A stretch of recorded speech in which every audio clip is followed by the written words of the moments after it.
gonna backtrack. And you should have kept my name out your mouth. As we go, how it all turned out. When you try to use my name for clout, keep on going, give me something you can talk about.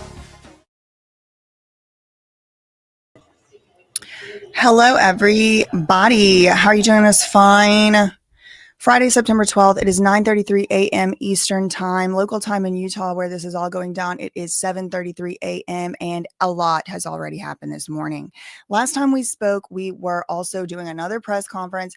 That was whenever we waited basically all day yesterday just for Kash Patel to show up in Utah. And we thought he was going to give us some answers. He did not do that. Well, this morning I already have a video out about it. I just now uploaded it. But this morning, Donald Trump went on Fox News, Fox and Friends, and he said that to a high degree of certainty, they have a suspect in custody. When did they get this suspect in custody? How? All of that. I mean, it's a little bit still left to the imagination, but they do have a live press conference being set up.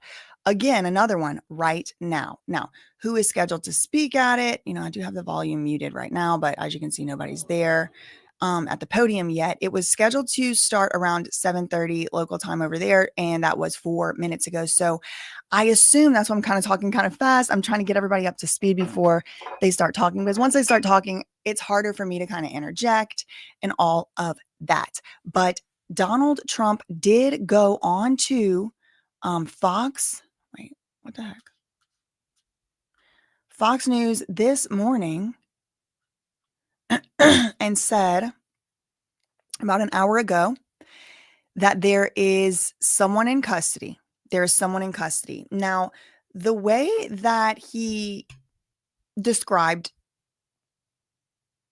I will say he was very careful not to say too much, not to say, it was obvious that he was being very careful. And he didn't want to say too much.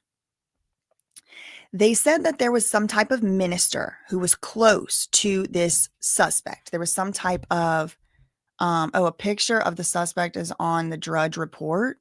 Well, I've already, are you talking about the ones they released or something else? Drudge Report, Charlie, Kirk, suspect, or is that like an unconfirmed?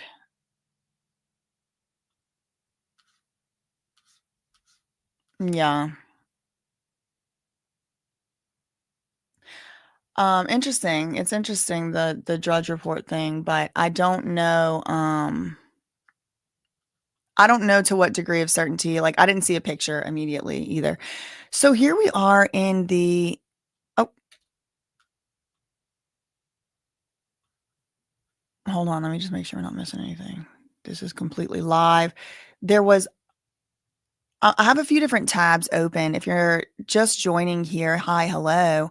I have a few different tabs open, a few different news sources. Whenever I'm covering whenever I'm covering breaking events. Okay, is this guy coming to talk? He looks like it. On the start time, we will try to give at least a 5-minute warning on that, but we'll do our best on that. Wait, what did he say? Hold on one second. He's about to come up here and say something. Hold on. So still no official word on the start time. We will try to give at least a 5-minute warning on that, but we'll do our best on that. No official word on the start time, and I was rushing. Okay, so no official word on the start time. However, you know, there were other, let's see. Let's just read through what's been put. Let's just start somewhere. You know, there's a lot happening, a lot going on. Let's just start at New York Times. If you're just joining, hi, hello. We just heard seconds ago from the live press conference, which I did read earlier. It was supposed to start already, like around 9:30 or around, 7:30 local time. However, the cop just now came and said we still don't have word on an official start time. They're probably back there getting their like stories together and like what they're going to say, what they're not going to say.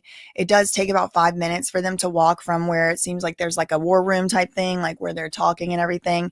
And it takes about 5 minutes for them to walk down. So I would assume they're just getting all their ducks in a row right now.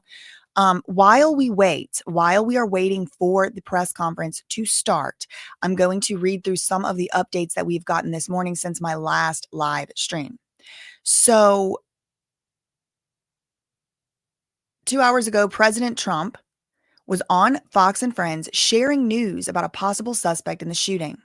I think with a high degree of certainty that we have him in custody, Donald Trump said. He said he couldn't go too far with sharing details, but he added that a person close to the individual turned him in after they recognized photos that were released, somebody that was very close to him. So the very close to him thing, they say that was actually a minister, or like, that's what they called him, a minister. Some type of pastor, some type of minister. That person went to the father of the suspect. And together, the father and the minister both, I guess, like participated in getting this suspect to go turn himself in. That is what Donald Trump said. I did make a video about that. It's like about 13 minutes long, so you can go check that out if you want to. Then about an hour later, the president, they post another update. The president said he's subject to be corrected, so he might not be right exactly. He doesn't exactly have all the details, but he was sharing information based on what he was hearing and what he had just heard. He says a minister who's also a member of law enforcement. I said, oh, that's a spook. It's an FBI informant preacher, or what is it? I'm not complaining though. I'm glad that he did something right. Thank you. He says a minister who is a member of law enforcement communicated with this suspect or the person of interest's father and eventually was able to turn him into authorities. I hope he gets the death penalty, Donald Trump said, referring to the person who shot Charlie Kirk. President Trump said on Fox News that he didn't watch the video of Charlie being shot. I didn't want to remember Charlie that way. It's horrific. It's what I hear. Just horrific. It was horrific. I wish I didn't see it. The apparent capture of a person of interest. This is an hour ago from the New York Times, and we are still waiting for this press conference to begin. Yep, still nothing. The apparent capture of a person of interest in the Charlie Kirk shooting, announced just now by President Trump, comes after 2 people were already taken into custody. And I told y'all, check the group chats. I have strong belief and opinion that this is another example of somebody who was groomed, maybe blackmailed, maybe extorted, and absolutely radicalized in the Discords, in the Telegram. They have all these different groups, y'all. NLM 764. You could go look it up for yourself. These are things the FBI has already acknowledged. And I don't think anybody just wakes up one day and does this. Now, some people might, but this is a growing trend. People are being radicalized and groomed to do heinous acts of violence against women, children, and people, men, women, and children. Particularly children. They'll have these people taking pictures of their little siblings and sending it to these dark web, situations. It's out there. It's out there. There's a lot of information in the mainstream about it. So I believe that it's possible that the other people who were there are in a conspiracy. You could call me a traditional conspiracy theorist because I believe this was a group of people. And where was the gun? I mean, I have so many questions. Like, they showed us a video last night. Where was the gun when he jumped off the building? It was not in his pants. People are saying it's in the side of his pants. No, it was not. He jumped off the roof and you can see both of his legs bending. If he had a gun in his pants, they would not have bent. It would not have bent. Where was it? Some people were saying maybe it was in his backpack. Maybe he disassembled it. Well, why was it found assembled? He reassembled it, wrapped it in a towel, and put it in the woods. That don't sound right. It's not adding up. Some weird stuff's going on. I think it was a group. And I think this group has absolutely set up decoy guns, decoy people, decoy whatever. And finally, some spook figured it out. Okay, let's see. I don't want to miss when they starting, but they said they were going to give a 5-minute warning anyway. Okay. Trump says this most recent detention is looking like the person they wanted. A man in his 20s was taken into custody around 11 p.m. last night. according to a law enforcement official who confirmed the details of President Trump's remarks to Fox News. Okay. A man in his 20s, everybody, this is 1 hour ago, New York Times, was taken into custody after last night's press conference. After last night's press conference, he was taken into custody. Federal authorities are not releasing his name because they are still in the process of pursuing leads and executing search warrants, according to the law enforcement official. The law enforcement official requested anonymity to discuss the details of the ongoing investigation. 1 hour ago, announcements of major arrests often come at orchestrated news conferences, but in this case, President Trump announced the arrest on Fox and Friends and cautioned that his information was preliminary. He said he had learned about someone being detained moments before he came on air. The man currently being questioned as part of the investigation was taken into custody in St. George, Utah. This is the most Mormon place. This is where the rich Mormons are. St. George. Y'all ever seen pictures of that place? It looks like Mars and heaven mixed together. The man currently being questioned was taken into custody in St. George, Utah. And again, y'all, these Mormon families with their 11 kids. I mean, shout out to the Mormons in the chat. I got Mormon family members, so it's not like I'm discriminating against the Mormons. But there is certain types of cultures. There's a certain type of culture that exists within these Utah Mormons, and they got big families, and they're very family-oriented people, and they like to keep stuff in the church and in the family. They really don't like to be getting law enforcement involved in stuff like too much. They like to, a lot of cultures, a lot of societies even are kind of like this. I don't know. I wonder if culture and cult have a similar root for a reason, but I don't know. I just have this image in my mind of him just hiding out in someone's house and then letting him do it. Oh, little Johnny's a good kid. He didn't mean it. I don't know. I'm just speculating. That's all I really can do. But they took him in to custody in St. George near Zion National Park, about 250 miles southwest of the campus where Charlie Kirk was unalived. So was he in the Zion National Park? This was according to a law enforcement official who requested to be anonymous to discuss details. Law enforcement officials said they will hold a news conference in Utah about 7:30 this morning Mountain Time. Let's just check in here.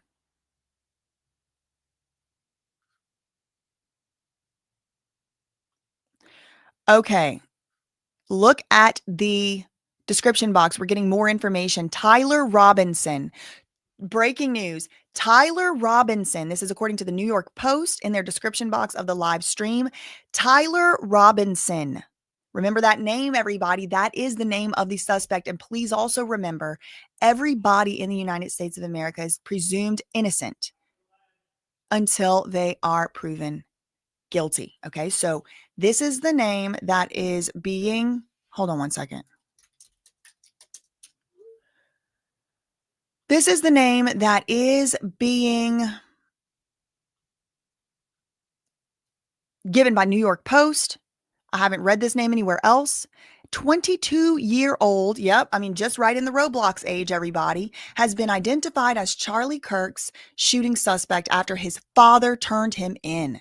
Officials will hold a news conference to update the public on the latest breaks in Charlie Kirk's assassination, which comes after President Trump told Fox News that a suspect had been apprehended. I think with a high degree of certainty, we have him. New York Post is your source, Okay, so that's Tyler Robinson, a 22-year-old from Utah. This is not the same thing as Sky Valdez, which was being put around. Let's see. Do we have any more updates here? Yes, we have another new update on New York Times 9 minutes ago. The news conference is running late. A spokesman said moments ago that he hoped to give a 5-minute warning when officials are almost ready. Leaders from the FBI and Utah law enforcement are expected to speak. Let's go to the AP and see what they are reporting over there. Suspect in custody is a 22-year-old from Utah. Just in, suspect in custody connection with Charlie Kirk is a 22-year-old from Utah. Breaking news, authorities have identified Tyler Robinson said the official who spoke on the condition of anonymity because they were not authorized to discuss the ongoing investigation. The president talked about learning news of the assassination. They came in, they said Charlie Kirk is dead. I didn't know what they meant. I'm like, what do you mean? Charlie Kirk was shot, and they thought he was dead because it was so horrific. Trump said he swiftly ended his meeting. I just told these people, get out, you got to go. Okay, so we do have another update here.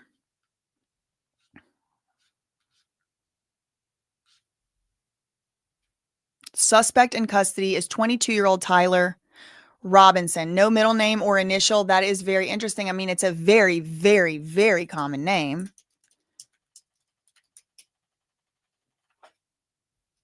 Let's go to NBC News updates. Updated 34 minutes ago. Here we go, everybody. Okay, it's happening. Yeah, no middle name at all. It's like Tyler Robinson. Might as well be John Doe at this point. I mean, they do tell us he's 22. We did learn that he apparently was around the Zion National, whatever, where the Mormons are in St. George. Trump said that Kirk's wife is devastated. Well, I would imagine. Suspect has been arrested. This is just an hour ago. Like, look, 2 hours ago, it's like, oh, numerous vigils planned. Boom, 1 hour ago. And then the news just starts pouring in. Suspect has been arrested. Police have taken into custody a man they believe is responsible for shooting and killing Charlie Kirk at a Utah University speaking engagement. A family member who saw the photos of the suspect turned him in. So somebody's CIA minister husband, somebody's CIA minister uncle turned him in. That's what I'm thinking. The suspect is in his early 20s. He's from Utah. Suspect identified as Tyler Robinson. No middle name. That is interesting to me. The suspect was arrested and is accused of unaliving Charlie Kirk. Tyler Robinson, five senior law enforcement officials told NBC. White House defends Kash Patel's handling of the incident.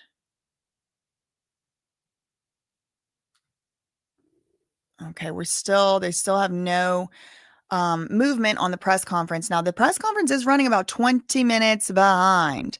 Oh, here comes somebody. Check 1 2, mic check 1 2 3 4 5 6 7 8 9 10. Yeah, mic 1 2 3 4 5 6 7 8 9 10. Check 1 2 1 2 3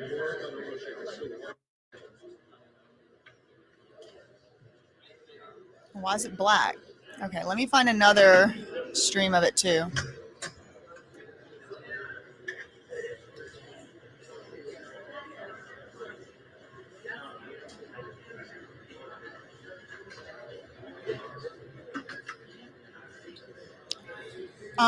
I think right now would be a good time to remind everybody in the chat.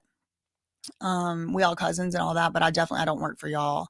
So if this is something y'all are having a hard day, y'all are having a hard life, you're not going to be able to handle watching something like this, I would suggest you keep it to yourself and just log off.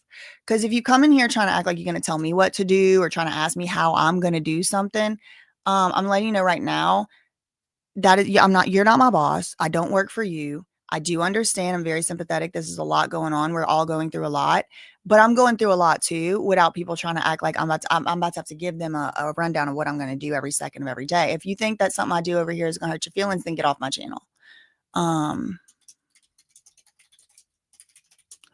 Now, right now, I'm just looking for another angle or another,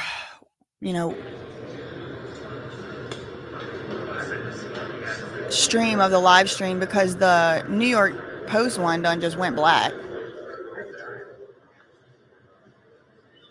Let me refresh it. There we go. All right. So far, okay, I have two tabs up here. We have one from Court TV.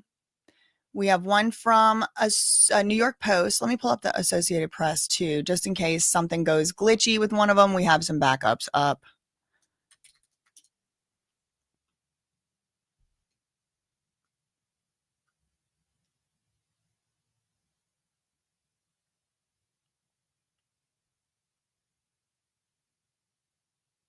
Also this whole, I'm literally about to block the word left and right. Like y'all are so unable to figure out how to act. I'm about to have to block the words left and right. I'm no longer asking. It's not an ask. It's not a request. It's a requirement on this channel to keep the political division shit off of it. Get out of my live chat. Oh, what about freedom of speech? You don't have that on my channel. I am not the government. This is my personal YouTube channel. It's more like a monarchy or maybe even a dictatorship. And this goes to like 1% of people too. You know, most people in here know how to act. Thank you. And thank you for that.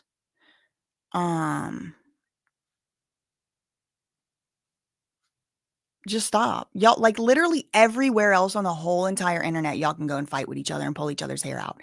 Just not here. It's like very simple.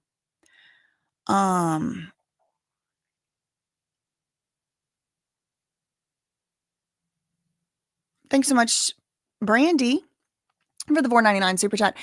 They said earliest it will start at 7:30, so 40 minutes. Well, 7:30 was 20 minutes ago, wasn't it? 23? This isn't us, but where it happened. Love you, BJ. My mom heart. Oh, yeah, mom heart is broken. I know. Love you, mean it. Thanks so much for the $4.99. Suspect Tyler Robinson. So somebody had said Drudge Report had a picture up of him. Oh yeah. Okay, somebody's up here. Let's see. Let me pull it up. No, I can't hear you, girl. 4 minutes out. Let me see if I'll be able to hear her. Let me see which audio is better.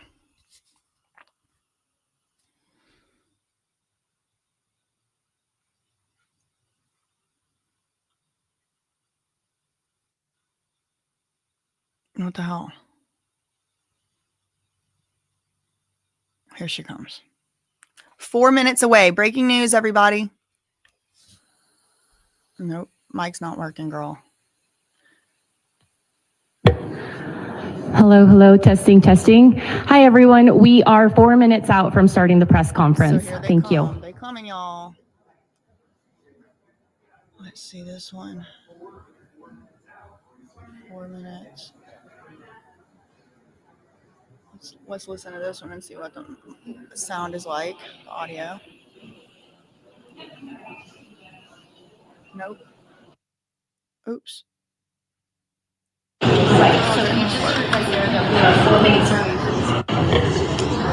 Hello, testing. Hi, everyone. We are 4 minutes out from starting the press conference. I think they're both about the same. So we'll stay on this one since it's like a head-on view.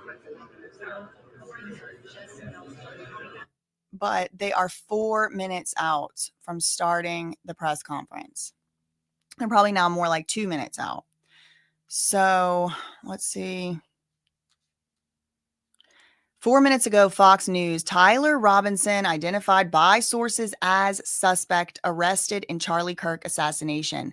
Police have arrested a suspect in the assassination of Charlie Kirk on a Utah college campus after that happened earlier this week.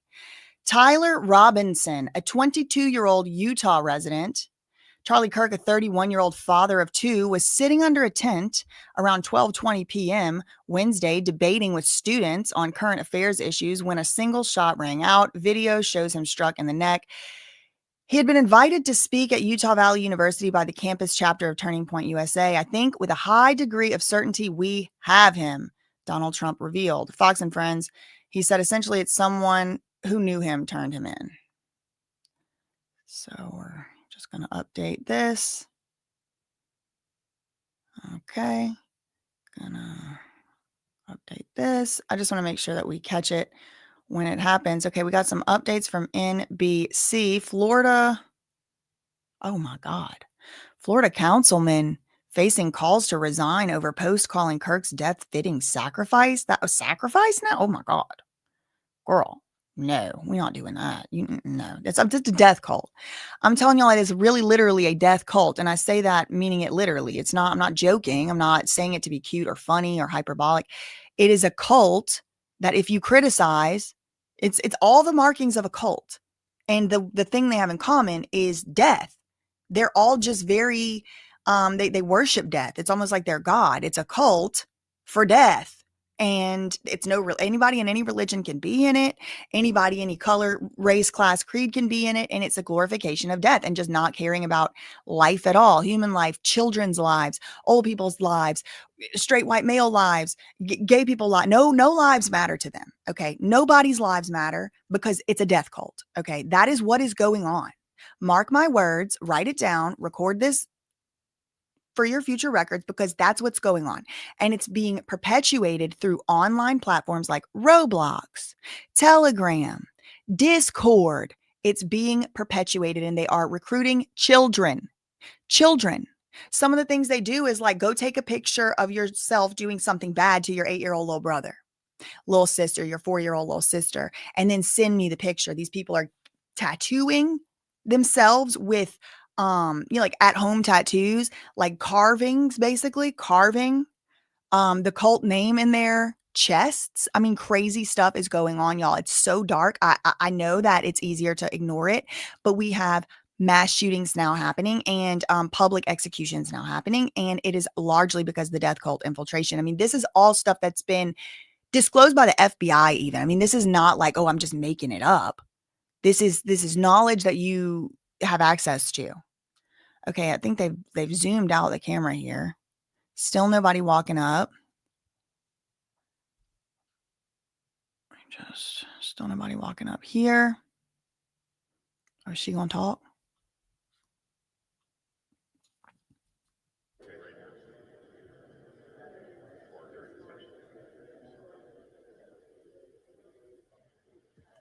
Is she gonna say something or what?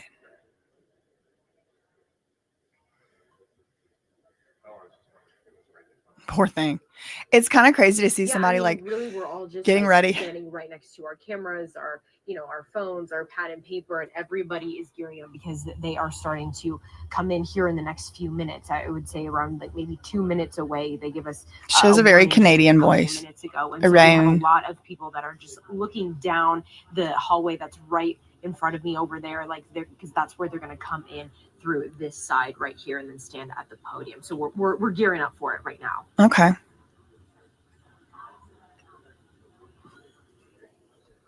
He's asking a question, but their mics are real quiet. Yeah. All right, let's see. They're just wet. I mean, it's any moment. They're going to come in the room any moment.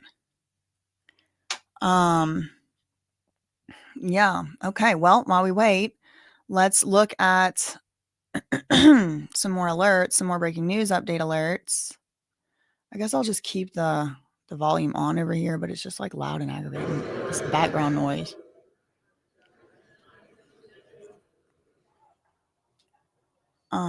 Okay. So I see some shadows moving.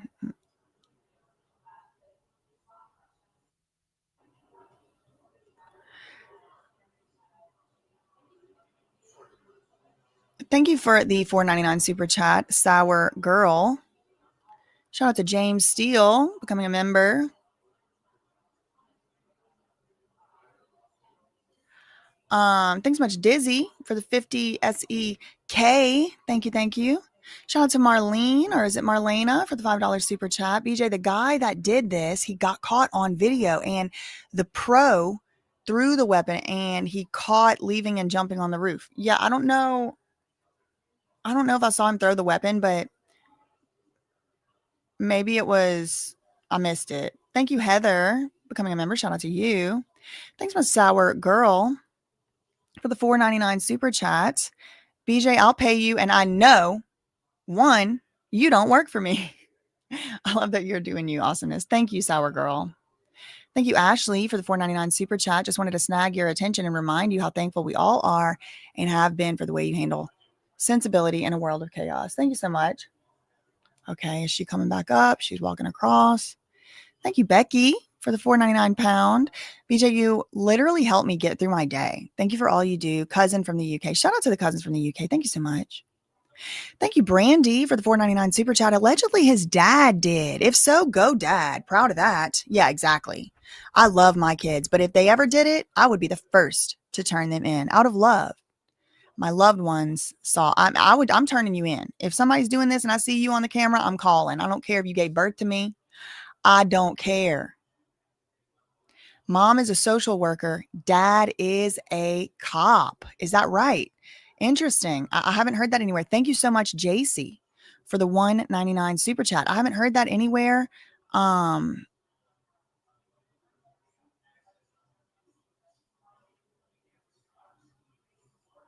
This is so funny. I've always wondered this. News reporters literally have to take mini classes on how to have that news reporter voice. And if it's too small of a station, they're coached by the news anchors. Silly, I know, but I've always wondered that.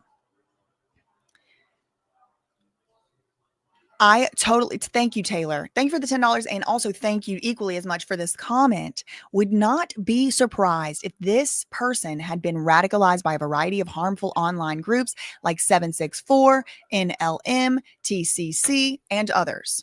And they're all part of if y'all want to do your research, they're all part of what's called the COM.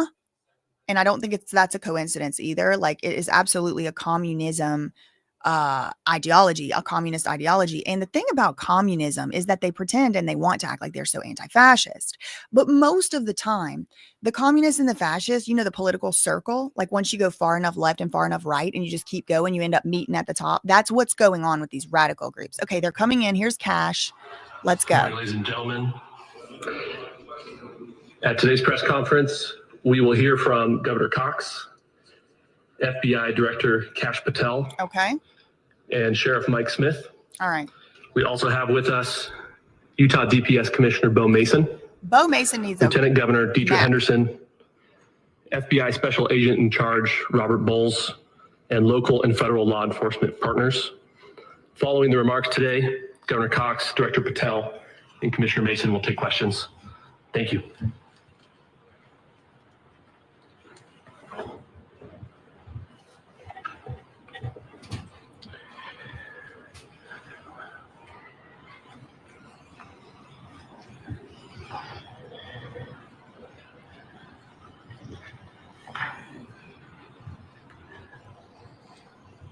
Good morning, ladies and gentlemen.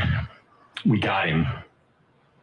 On the evening of September 11th, a family member of Tyler Robinson reached out to a family friend who contacted the Washington County Sheriff's Office with information that Robinson had confessed to them or implied that he had committed the incident. What? This information was relayed to the Utah County Sheriff's Office and scene investigators at Utah Valley University.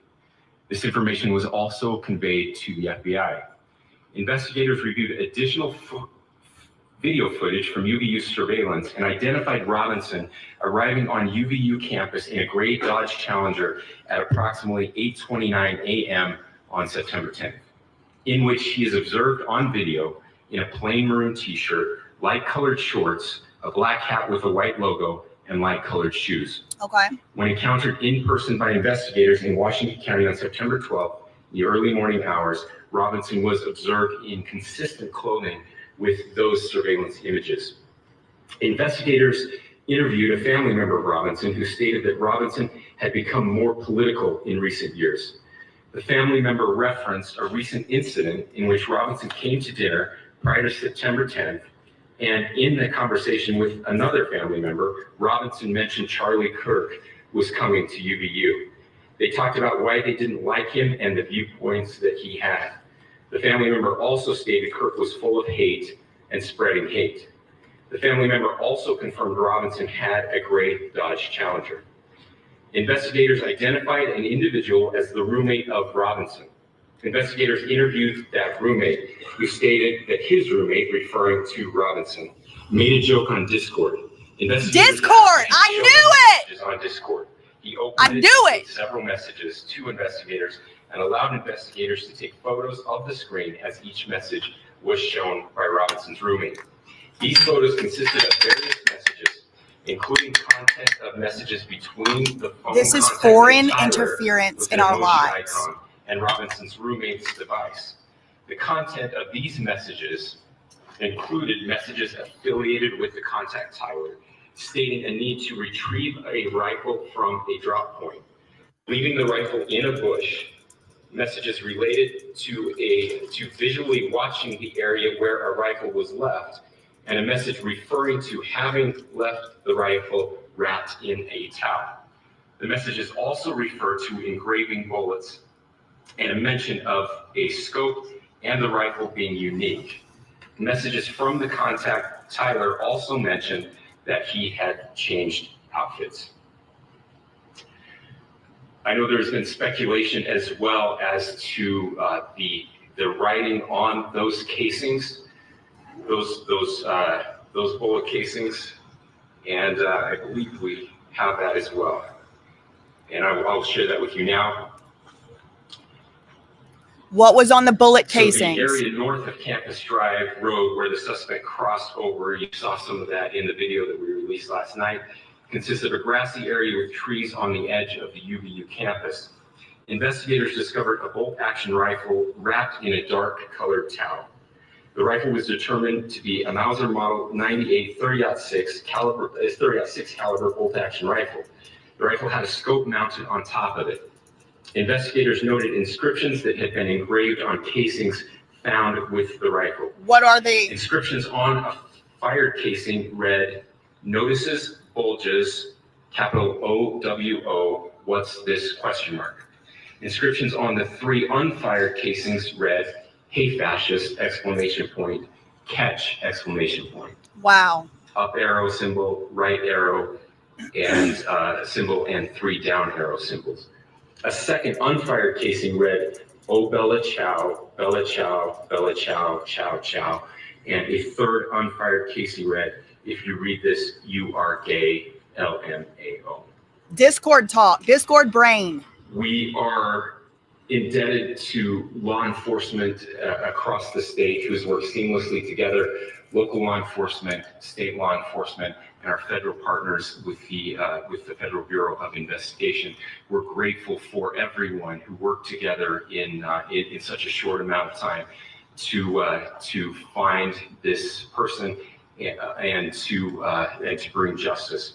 I want to thank the public who has been so engaged, reviewing videos, helping us with sending in tips, and helping us get to this point. I want to thank the family members of Tyler Robinson who did the right thing in this case and were able to bring him into to law enforcement as well. I especially want to thank the family of Charlie Kirk, Erica, Charlie's parents, his children. I want us to be thinking of them as we bring justice in this case. They will be involved in that justice. We will be working very closely with them as we move through this process as well. This is a very sad day for our country, a terrible day for the state of Utah. But I'm grateful that at this moment we have an opportunity to bring closure to this very dark chapter in our nation's history. With that, I'll now turn the microphone over to the Director of the FBI, Kash Patel. Thank you, Governor. This is what happens when you let good cops be cops. Shut up. The FBI and our partners are proud to stand here today together to bring justice to the family of Charlie Kirk and honor his memory. I want to express my deep gratitude to President Trump, the Vice President, and the entire White House who have been so incredibly supportive with both resources and just personally to the FBI as a team. They had our backs the entire way, and I just want to express my gratitude for giving us the resources we need to operate in this space to bring this sort of justice at this sort of speed. In 33 hours, we have made historic progress for Charlie. Where's my Illuminati bingo card? Our partnership has been absolutely incredible these last few days. Our partnership will endure. Your state and local partners, your sheriffs, your DPS community has been unbelievably impressive in the hardest of times. And a case like this cannot be solved, cannot be brought without partnering with your state and local authorities.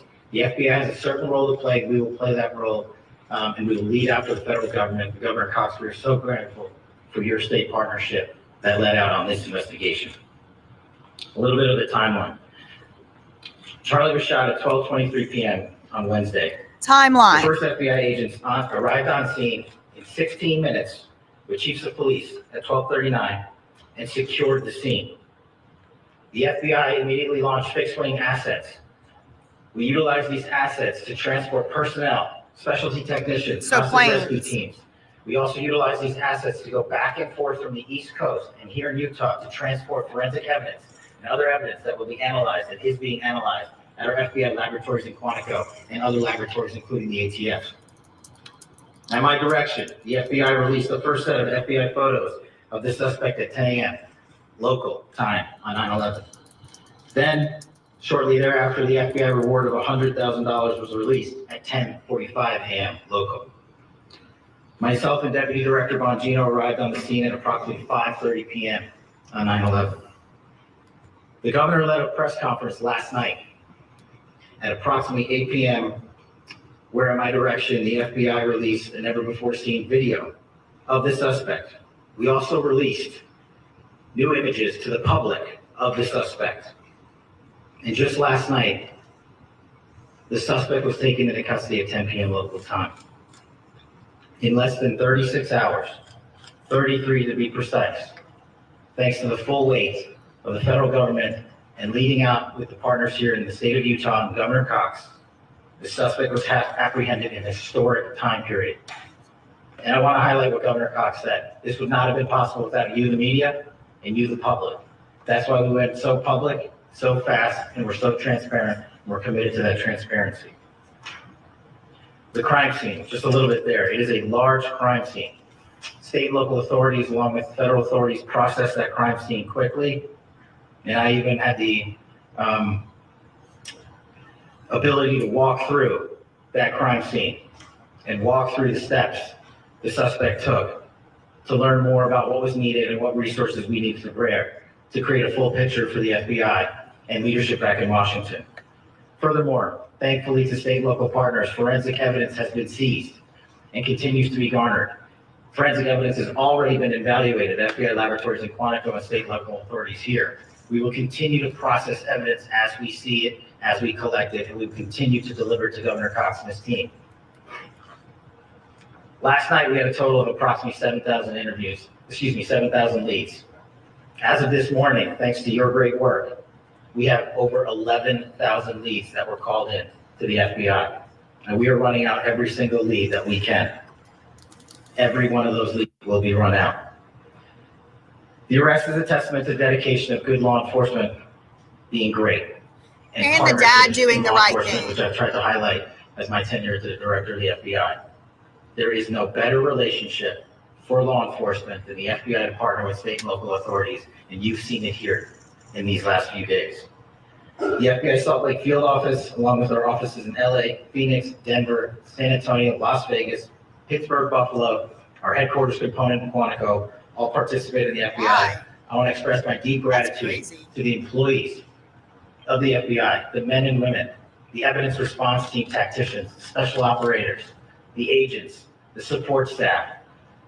You have done monumental work in historic time when the public, who had a right to demand such an expeditious solving of an investigation, the FBI answered that call diligently, critically important to our nation, and we delivered. And I'm proud to be their leader, and I'm proud to be the director of the FBI. This is a very much an ongoing investigation, as the governor said, and we will continue to work with state and local authorities to develop the investigation, to provide them the evidence they need for their ongoing prosecutions. And we will be here to answer every call they absolutely have, as long as it takes, for as long as we need to find and apprehend whatever suspects were involved in this crime. Lastly, to my friend Charlie Kirk, rest now, brother. We have the watch, and I'll see you in Valhalla. I thought he was a Hindu. Thank you. Good morning. I would just like to take a few minutes as the sheriff to express my gratitude for everybody who has played a part in this investigation. As you know, it's been a vast, a complicated, and a very, very fast-paced investigation. You're looking at people standing up here who are running on, if they got an hour's sleep in the last couple of days, they're probably lucky. It has been very taxing. It has been so impressive speaking on behalf of the local law enforcement. I don't think he's going about how. I don't think that's what that's Cooperation for. that we've seen in this. Maybe, I don't know, girl. I wouldn't know. Across the state, sheriffs, chiefs, our state partners have stepped up and have come to the call on anything that we needed. Our county chiefs have been phenomenal.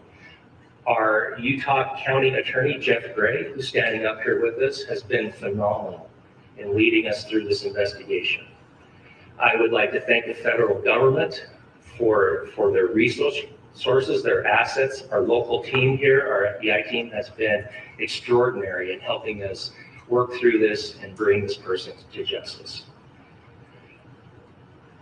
Most of all, I would like to thank the public, and specifically, I would like to thank the public who turned to prayers and who turned to positiveness for us. You're welcome. I would like to thank them on behalf of the law enforcement community. You're because welcome. We needed those prayers. That's what we needed to get through this. We needed your support, and you gave it to us. We needed your patience, and you gave it to us. And I would like to thank you for the Kirk family, because that's what they need, is your support and your prayers, and that will get us through all of this. So thank you, everybody, for everybody that has stepped up. We've had such a phenomenal response to this. Thank you.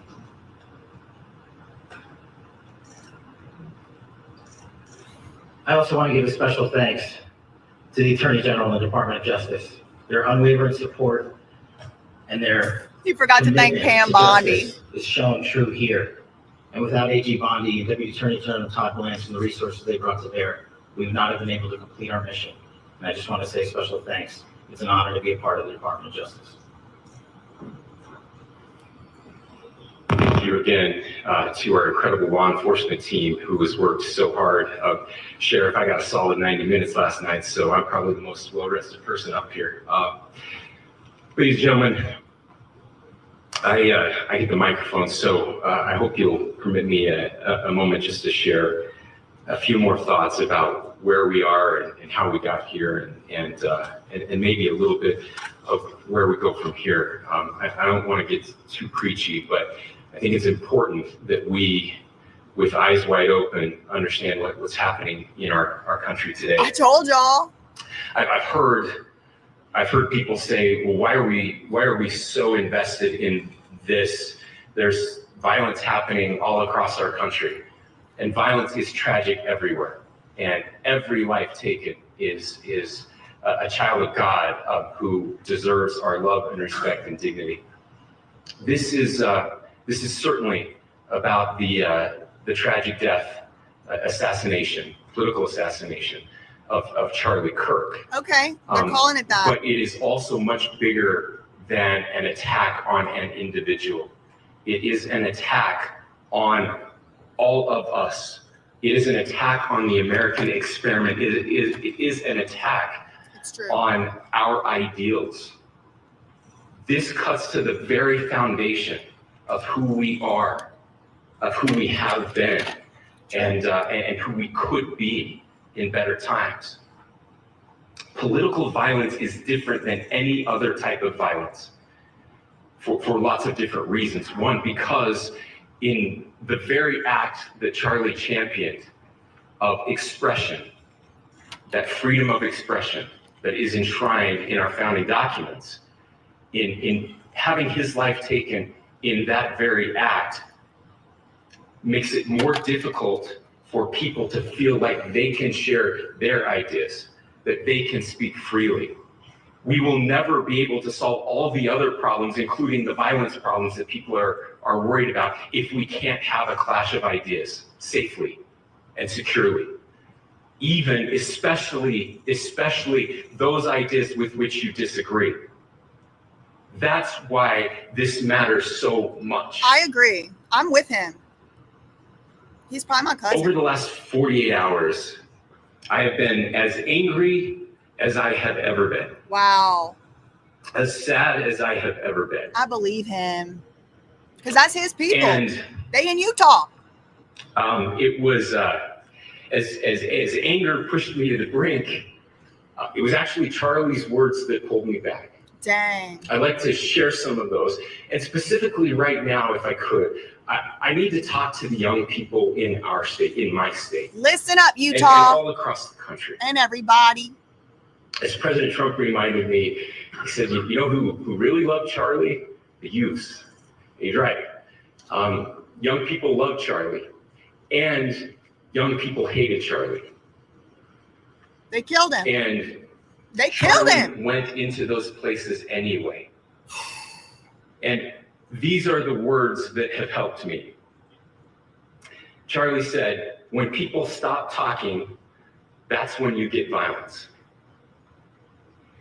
He said, the weak can never forgive. Forgiveness is the attribute of the strong. The only way out of the labyrinth of suffering is to forgive. Welcome without judgment, love without condition, forgive without limit. He said, always forgive your enemies. Nothing annoys them so much. A few months ago, I referenced this last night, Charlie posted to social media, when things are moving very fast and people are losing their minds, it's important to stay grounded.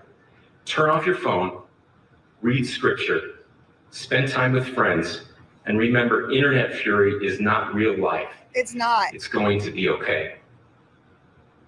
He again said, when you stop having a human connection with someone you disagree with, it becomes a lot easier to commit violence.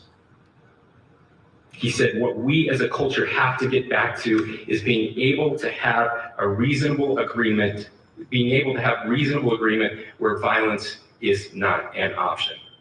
Now, again, to my young friends out there, you are inheriting a country where politics feels like rage. It feels like rage is the only option. But through those words, we have a reminder that we can choose a different path. Your generation has an opportunity to build a culture that is very different than what we are suffering through right now. Not by pretending differences don't matter, but by embracing our differences and having those hard conversations. I think we need more moral clarity right now.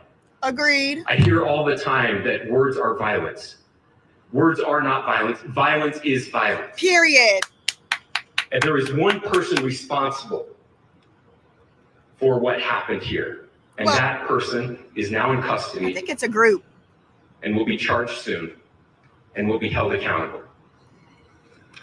And yet, all of us have an opportunity right now to do something different. I want to thank my fellow Utahns. Utahns. You know, this bad stuff happens. And for 33 hours, I was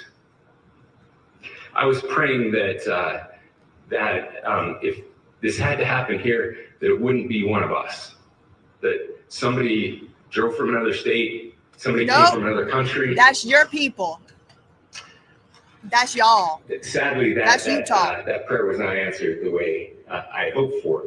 Just because I thought it would make it easier on us if we could just say, hey, we don't do that here. And indeed, Utah is a special place. We lead the nation in charitable giving. We lead the nation in service every year. But it did happen here. And it was one of us. But I want you to look at how Utahns reacted the last two nights. There was no rioting. There was no looting. There were no cars set on fire. It's There was true. no violence. That's true. That's true. There were vigils and prayers and people coming together to share the humanity. And that, ladies and gentlemen, I believe is the answer to this. We can return violence with violence. We can return hate with hate. And that's the problem with political violence, is it metastasizes. Because we can always point the finger at the other side. And at some point, we have to find an off-ramp. Or it's going to get much, much worse. But see, these are choices that we can make.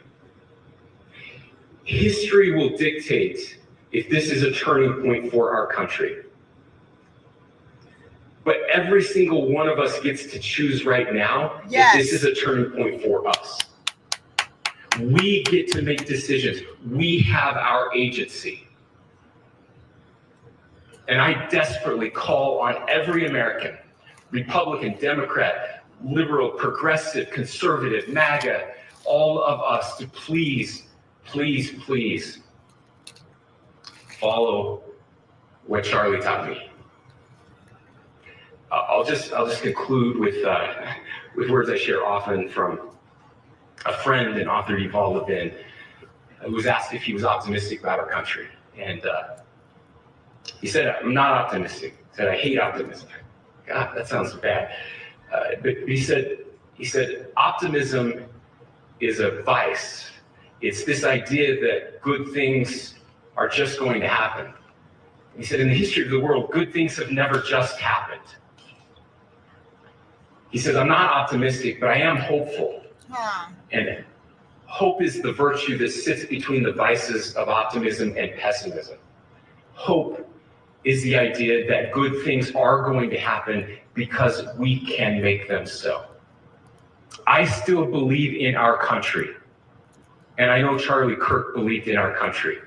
I still believe that there is more good among us than evil. And I still believe that we can change the course of history. I'm hopeful because Americans can make it so. Ladies and gentlemen, we're happy to answer any questions you have. Governor, can you please speak to whether the suspect is speaking with authorities and his demeanor, Tyler Robinson? Can you speak to his demeanor? I cannot speak to that. Governor, how do you interpret his motivation? Governor, how do you interpret the engravings on the case? Well, I will leave that up to you to interpret what those engravings mean. I think the clearest one that says "catch fascist," there's not, and by the way, that's like catch like a ball, catch this. I think that speaks for itself. Governor, you talked about this level of hatred that this person expressed at a dinner. Beyond that, is there anything in your view that you've discovered that may have radicalized or changed him to prompt him to commit such a horrific act? There's nothing more that we can share at this time. Governor, you indicated that he had been communicating with a friend on Discord. About the gun. Do you anticipate any more arrests? Any more arrests? We do not at this time have any information that would lead to any additional arrests. Do you believe he acted alone? Yes. I don't. But the investigation is ongoing. Can we talk more about the family, what they have to say about the suspect? How he came into custody of police and where he is right now with drugs? Yes, so right now, Mr. Robinson has been booked into the Utah County Jail. You heard the president this morning report that he was taken into custody, that his family and a friend helped to deliver him into custody of law enforcement in Washington County.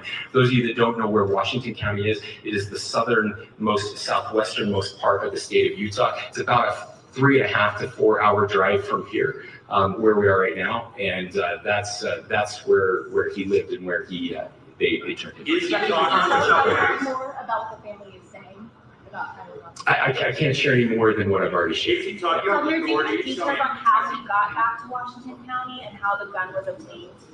So how we obtained the gun was found. No, how the shooter obtained the gun and how the shooter then was able to get back to Washington. So I don't have much more details on that. We do know that he drove. We had his car here on campus, and then we had his car going south back to the St. George. It's actually the city of Washington in Washington County. Is he talking with authorities and did he discuss a motive? I'm sorry? Did the suspect plan to carry out any other attacks? We don't Did he have plan any other information. attacks? Are you going to be releasing the mugshot? Yes, in fact, it was just released. Is he Yes. talking with authorities and did he discuss a motive?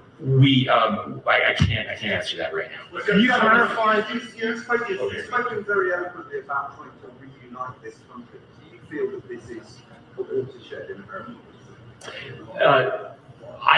I absolutely believe that this is a watershed in American history, yes. The question is, what kind of watershed? And that chapter remains to be written. Is this the end of a dark chapter in our history, or the beginning of a darker chapter in our history? Look, I mean, if you look at true political assassinations in this country of someone of this stature, this feels a lot like the late 60s.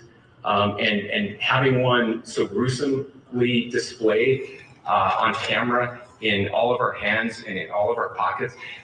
We are not wired as human beings, biologically, historically. We have not evolved in a way that we are capable of processing those types of violent imagery. Yes. And by the way, we've seen another one with a I gruesome agree. stabbing I very said the recently same that thing went viral. yesterday. You watched my video? This is not good for us. It's bad It is for not you. good to consume. Social media is a cancer on our society right now. I don't know if I'm going that far. Again, I would encourage people to log off, turn off, touch grass, hug a family member, go out and do good in your community. That is happening, and it's happening organically right now. I had a friend in a small city in Utah who said, we're getting together. The Republicans and Democrats in my little town are getting together to have a discussion tonight, last night, just to find a way to find their better angels. So yes, this could be. I mean, you know, again, you have to go back to JFK to have seen a video live of something like this happening. It was like snuff. I wasn't born until 1975, but I know that things were really dark in the late 60s. Sorry to some of you. I know some of you were there. But this is our moment. Do we escalate, or do we find an off-ramp? And again, it's a choice. It's a choice, and every one of us gets to make that choice. Two more questions right here.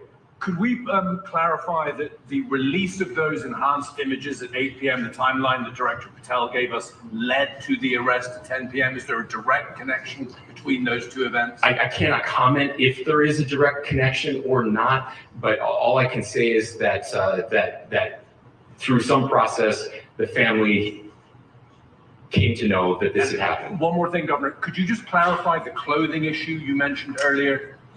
Was he changing outfits? Correct. Could you just clarify this? Yes. So when he's first spotted on campus, he has different clothing on, and then he changes clothing on the roof, and then changed back into that clothing at some point, so that when he was apprehended, when he was arrested, the clothing matched the clothing he had on before the shooting here at UVU.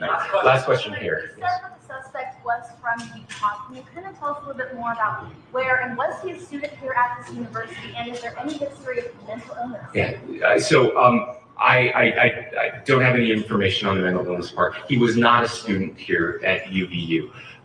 He was living and had lived for a long time with his family in Washington County.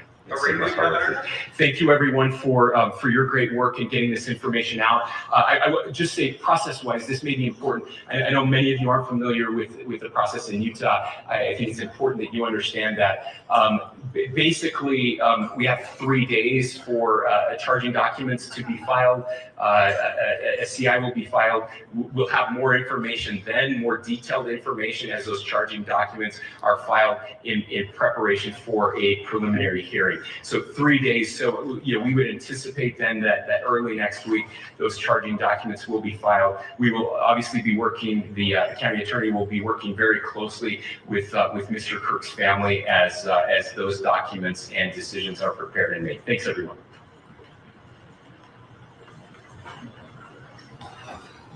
All right.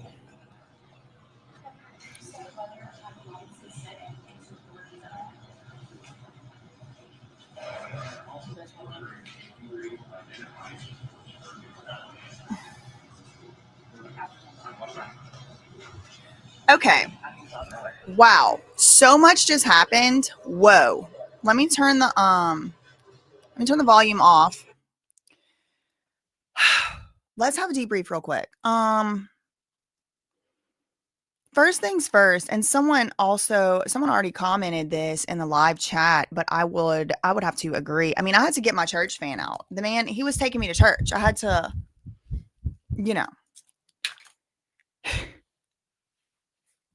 He has a mugshot. Someone's saying he hasn't been booked. We're going to get into the breaking updates from other places now. I just wanted to make sure that we memorialize the actual press conference that just took place. I will say I have had the occasion to watch several press conferences for several different things, several different states over the past few years, and in particular over the past couple months. And I would say that the way that this man handled and truly the way that this department has handled the press conferences in general across the board, I think is better than I have seen elsewhere. It's certainly better than what we saw in Riverside and San Bernardino with the Emmanuel Harrow case. I mean, these guys, they know the truth, which is they need us, they need the public to look at the pictures and help them. And that should be expected. They are supposed to be protecting us. Like, it's supposed to be a symbiotic relationship. They derive their power only from our consent. And, I was kind of throwing a little bit of jokes and things toward the Mormons and the Mormon culture or whatever a while ago. But one of the, I think, upstanding and good things about the culture is also that they have a very family oriented understanding of the whole human experience. Like, you don't think about, like, I know kids, as kids are kids or whatever. And I don't think these people are Mormon. I'm not saying they are. I'm just saying, like, Utah is full of Mormons, and the same way that, like, Brampton is full of Punjabis, the culture will necessarily infiltrate, or Punjabi Sikhs. So I have to say, I really appreciated his tone, his tenor. I really appreciated, and frankly, Donald Trump also did do this morning, that they refrained from ratcheting up the rhetoric. They refrained from saying this was a radical anything. They didn't say it was a radical trans anything, a radical left, a radical right, a radical up, down, middle, back, forth, jump around. It was just like, what do we know for sure?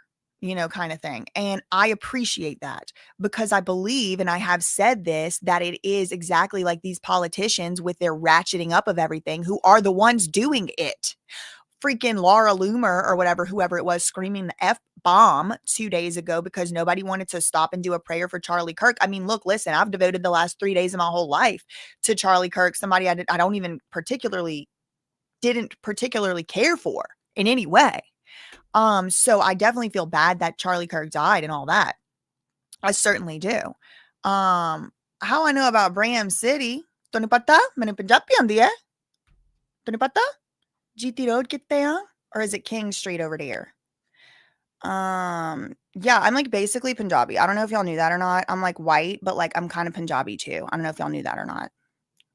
Anyway,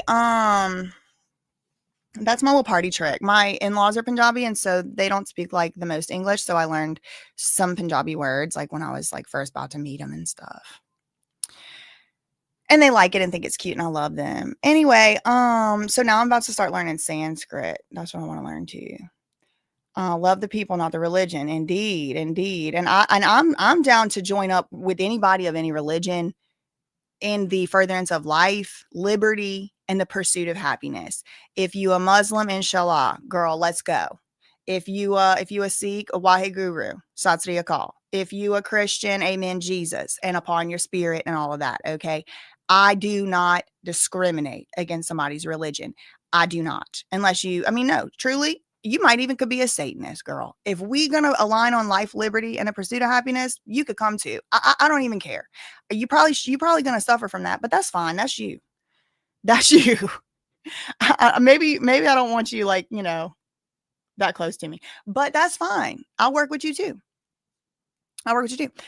So let's look at that. The first thing, I think, like substantively of like actual like facts and stuff, the most important things that were updated were the things that he said at the very beginning of the press conference. And girl, he was flying. He was just getting that out because he was ready to get to his monologue. So let's see if we can go back about 30 minutes on the updates of these news updates and just make sure that we got all the important details, or at least a lot of them. To kind of, because he was going so fast, there was so much going on.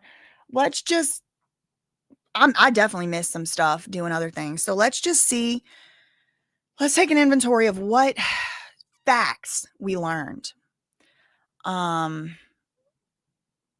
We got him. He announced the arrest of Tyler Robinson, family member reached out to a family friend last night who then contacted the Washington County Sheriff's Office with information. Robinson had either confessed or implied that he carried out Wednesday's shooting. Utah Governor Cox says suspect discussed Charlie Kirk's upcoming appearance at Utah Valley State with the family. Tyler Robinson arrived on the campus of Utah Valley University at 8:29 a.m. in a gray Dodge Challenger, wearing a plain maroon t-shirt, light colored shorts, and a black hat with a white logo. When Washington County investigators approached the suspect this morning, Cox said he was wearing a similar outfit. Messages from the shooting suspect. Okay, so they got messages from the suspect. Later reviewed by investigators indicated he had changed his clothes. So that's why it's like at first people are like, wait, he wasn't wearing white shorts and a maroon shirt. Yeah, no, he changed his clothes, and they have a message from him that says as much. I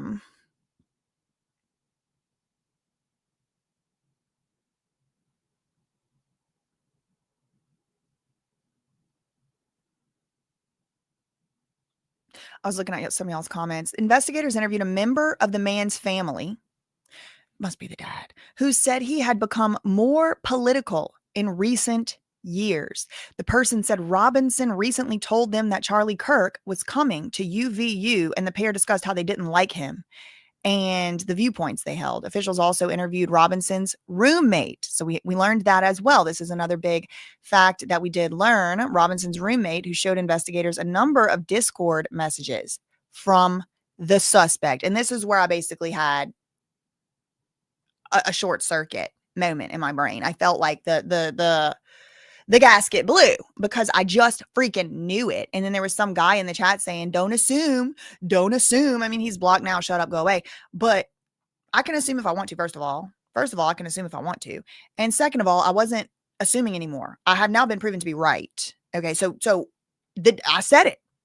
Go look at my Twitter and look at how many times in the last 3 days I have tweeted, check the group chats, check the chat logs, look in the Discord. It has to be a dozen times. I've always known this. 22-year-olds from Utah, especially, don't just pop out the woodwork and do a mass shooting. Or I'm saying mass because it was public, but like a public execution like that just doesn't happen. It's interference.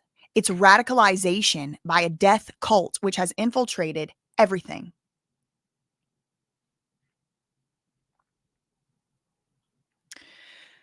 Officials interviewed the roommate who showed investigators a number of Discord messages. I don't have a Discord. I have a Discord account because I was trying to get a PlayStation 5 one time for my little nephew or my little cousin. But I don't have a ThatSurpriseWitness Discord because I think it's demonic. I think Discord is only a liability to creators. I mean, you had Aiden Ross yesterday having to make public statements I'm not a fan of him at all. I'm not his fan. But I do, like to watch what other creators, like especially the really big ones, are doing because I don't want to learn firsthand. I will much rather learn from somebody else's mistake. And, he's having to come out and disclaim stuff that was said in his Discord about this very shooting by his mods. And I don't want to be held responsible for something somebody else says. Y'all go say that stuff somewhere else. I'm just trying to be reasonable over here and vibrate higher than that. I ain't trying to be in the death cult. I'm out. I got out of that thing. I don't want to be around it and I don't want to be in it. So the roommate had some Discord messages with the suspect, including ones that he said he needed to get a rifle from a drop point, and another message about leaving the rifle in a bush. There were also messages that referred to the suspect watching the spot where he had left the rifle after Charlie Kirk's shooting. And the rifle was wrapped in a towel. So now I'm wondering, did he plead immunity just to talk to them? Because somebody said, why hasn't the roommate been arrested? Why hasn't the roommate been arrested? If he has messages about rifles, it's very interesting. I'm definitely looking forward to learning more information out. There were also messages that Discord messages that referred to the suspect watching the spot where he left the rifle after the shooting. And then the rifle was wrapped in a towel, which is how officials found it yesterday. That's how they found it. They found the rifle because of the messages with this roommate. That's interesting. The suspect was a student at Utah State University in 2021. He went there for one semester, and it's unclear whether he has any connection to the university where the shooting actually happened. 22 minutes ago, we're still on NBC News. FBI director says arrest was made in historic time. The shooting suspect was arrested last night. In 33 hours, I said, get out your Illuminati bingo card, everybody. 33. But I took that number back. They had it long enough. I like 33. That's a good number. We should have it back. Let's have it. I reclaimed it. 33 is my favorite number right now. So,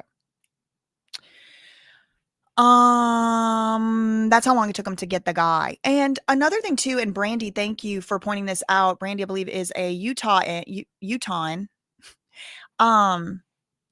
The place where they found this guy was like 200 something miles. It was like 3-4 hour drive. Did they say 2 hour drive, 2 or 3 hour drive from where they were? Yeah, Jesus. Yeah. Let's take it back. I'm tired of them having everything. So he actually went 33 is a really good fun year. Shout out to being 33. I'm not. I was 33 a long time ago. I'm now 35. Anyway, it's your Jesus year. Yeah, I know. Shout out to the cousins in the chat. Hey, John. Hey, Subliminal. Tony said if that roommate had this information, he should have been told authorities. I agree.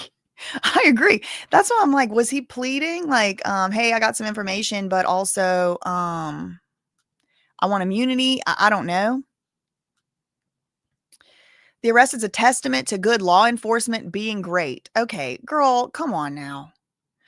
And also, what in the hell was Kash Patel? Okay, when Kash Patel was confirmed by the Senate to become the leader of the FBI, he said, my dad's in the crowd here today, so I got to say it, Jai Shri Krishna.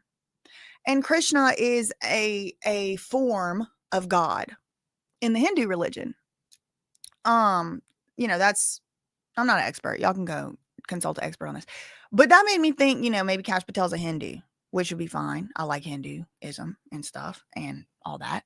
So even if I don't like it, it's obviously fine to be whatever religion you want or whatever. But why was he talking about see you in Valhalla when Charlie Kirk is a Christian? I don't think the Christians and the Hindus are meeting up in Valhalla. I don't know, personally. I actually have a tattoo related to Valhalla. It is Elfhilda, which means shining elf in battle. It's Anglo-Saxon runes, and I was like obsessed with rune stones whenever I was in college and grad school. Not obsessed, but like I'm obsessed. I love languages. I just love to learn languages and scripts and fonts and stuff. And this particular lady, she's kind of like the Norse mythology, like Mulan of sorts, like archetype. Like she's a lady, she's a beautiful woman.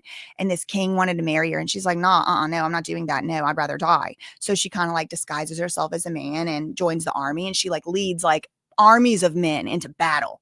And then she is one of the only women, or maybe the only woman, that gets to go to Valhalla, because you die on the battlefield, you get to go to Valhalla. It's like a hero. It's like a hero's death. So that's cute and all, but like, I didn't know the Hindus and the Christians got to go. So that's cool. I mean, whatever, I do love languages. I really do love languages. Then I ended up learning that, just like everything, just like the number 33 and anything else, they appropriated rune stones to be something racist or something, but that's not, I didn't even know about that whenever I got that tattoo. It was because I went to graduate school for linguistics. So, I mean, I don't know if I'm a polyglot. I actually barely even speak English, but like, anyway, so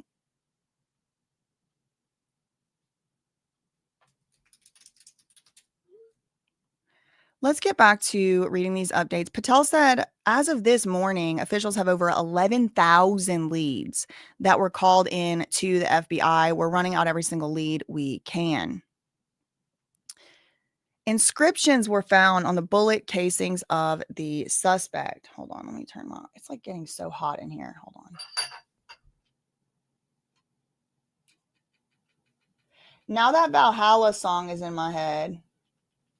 Whoa, the echoes from eternity. Whoa, whoa, Valhalla calling me. I love that song. That's a good one. Y'all want to listen to like a Viking song? Valhalla calling. That's a good one. Okay, so there were inscriptions found on the bullet casings. However, I guess this is the governor. He refused to kind of like elaborate on what that was. He was like, one of them said something about, catch this, fascist. And it's like, that is the Discord brain. Okay. I think Ethan Klein calls it snark brain. And it is that, a lot of it is coming from kids. 22 years old to me is a kid. I'm 35. That's like, I was 12 years old walking around when this kid was born.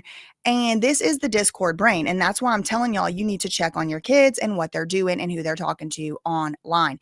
Because we used to do it to some extent. The edgy jokes on the MySpace and the this, that, but like they have really come a long way with the radicalization. And so there's just whole communities, group chats, message boards, video game chat logs. You can't even play the video game unless you're in the chat. And so it's just like the most despicable and vile, like who can be crazier and more deranged and more depraved. And they're just saying stuff like the best kind of fascist is a dead fascist. And then they call anything a fascist. So it's just like, you're a murder cult. Got it. So this is that snark brain. This is that Discord brain to write, kill fascist, catch this fascist, catch this. And it's a bullet going through his carotid, whatever artery. And all of us have to be traumatized by seeing it. It's got to stop. And that's why I have become a lot more, frankly, like belligerent with, I don't even feel bad in any way about blocking someone. Not even a little bit. I don't even think it's a mean thing. Like I have a responsibility to keep the violent rhetoric, not violence, but the rhetoric which points toward violence, like such as catch this fascist, whenever catch this means it's on a bullet and you shot him with it or whatever. But I sincerely agree that words themselves are not violence. However, this person actually and indeed, allegedly, I don't know, I wasn't there, but somebody got up on that roof and shot a gun, right? So the violent action did indeed happen. So now we can absolutely take into consideration the words. That's I don't know, that might be too nuanced for y'all, but thank you, LJ. Here in St. George, shout out to St. George. It looks beautiful. I want to go there one day. I heard there was all kinds of little portals there too, like where you just kind of feel like you can breathe better or like you feel lighter. I want to go over there. It's 3.5 to 4 hours south of Provo. So Provo is where this happened. Now I want to know, was this kid in Provo Canyon youth camp? A lot of these kids get radicalized by these discords and then they get put at the youth camp and they get beaten, traumatized, and everything else. That's where Paris Hilton went to youth camp, Provo Canyon. No indication of prior criminal history. NBC News searches of state and national public records associated with Tyler Robinson's name and date of birth found no indication of a prior criminal record. Here we go. Discord messages, everybody. I tried to warn you. Hey, fascists, catch. Just so y'all know, a fascist would be somebody that doesn't want to talk about their political differences and instead just wants to kill somebody for having a different political opinion than them. So indeed, and in fact, this was a fascist. This was a fascist action. It also was an extreme communist action because the political circle meets back together at the top. You ever wonder how extreme right wing and extreme left wing people can agree on like guns, for example? It's because it's a circle. It's a snake eating itself. Think about that as long as you need to.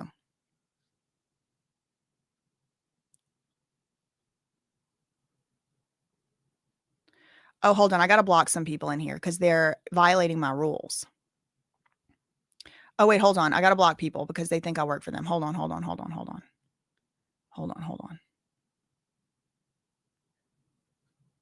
Mom was a social worker. Okay. My cat will not stop meowing. She gets in these moods where it's like she just wants attention. Okay. Among inscriptions found on the weapons, Discord messages reviewed by investigators indicated the shooting suspect engraved writings on bullets he used and that the rifle and scope he used were unique. Officials found a bolt-action rifle wrapped in a dark towel yesterday. This was found because of the messages with the roommate. How did they find this roommate? I don't know. Did the roommate go and start working with authorities? I don't know. I have no idea. The governor said it was a Mauser Model 98 bolt-action rifle. It had a scope mounted on top of it. There were inscriptions on casings found within the rifle. The inscription on the fired casing. Okay, so they found one, a spent shell casing. It said notices, bulges, OWO, and what's this? Okay, so anybody with Discord brain have any idea how to decipher this thing? I mean, one thing about these like Discord, like death cults that I've learned in my research is that a big aspect of what they do is to simply cause confusion. It's a nihilistic, if you know what nihilism is, it's where nothing means anything and nothing matters. We don't have a soul. We don't have an afterlife. We don't have a before life. We're here. It's kind of similar to Frankism. It's kind of similar to libertinism. So, it's a nihilistic death cult. That's what it is. And there's many branches now. And the fact that Discord has been mentioned here, I just know for a fact this kid was radicalized. I mean, that's my opinion. I know for a fact in my opinion. Okay. Nobody told me. It's just my opinion. Okay.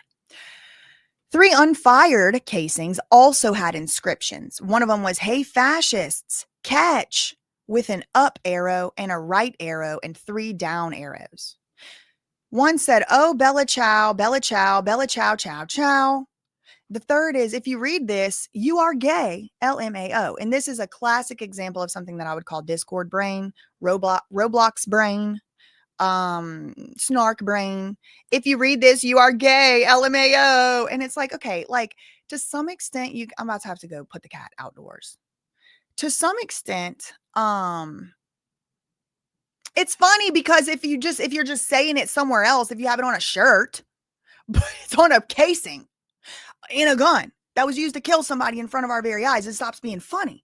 And it's like somebody's got to tell them because they in the death cult. We got a new update. Here's oh man, it looks like he never got picked up as a baby. Look at the flat back of his head. Pick your kids up, y'all, as a baby. He definitely looks like I expected. I mean, hate to say it. Somebody said yesterday it was white on white crime and y'all still turned out to make this thing into a race issue. It was a black lady who said it too. So before y'all come for me, and I like her a lot. It was Shelby. Elamac. She said this is a white on white crime and y'all still made it into a race issue. Like, can we calm down? Can we calm down? And I agree. Officials believe, hold on, I need to go check on my cat just to make sure nothing's wrong. Because she will literally not stop.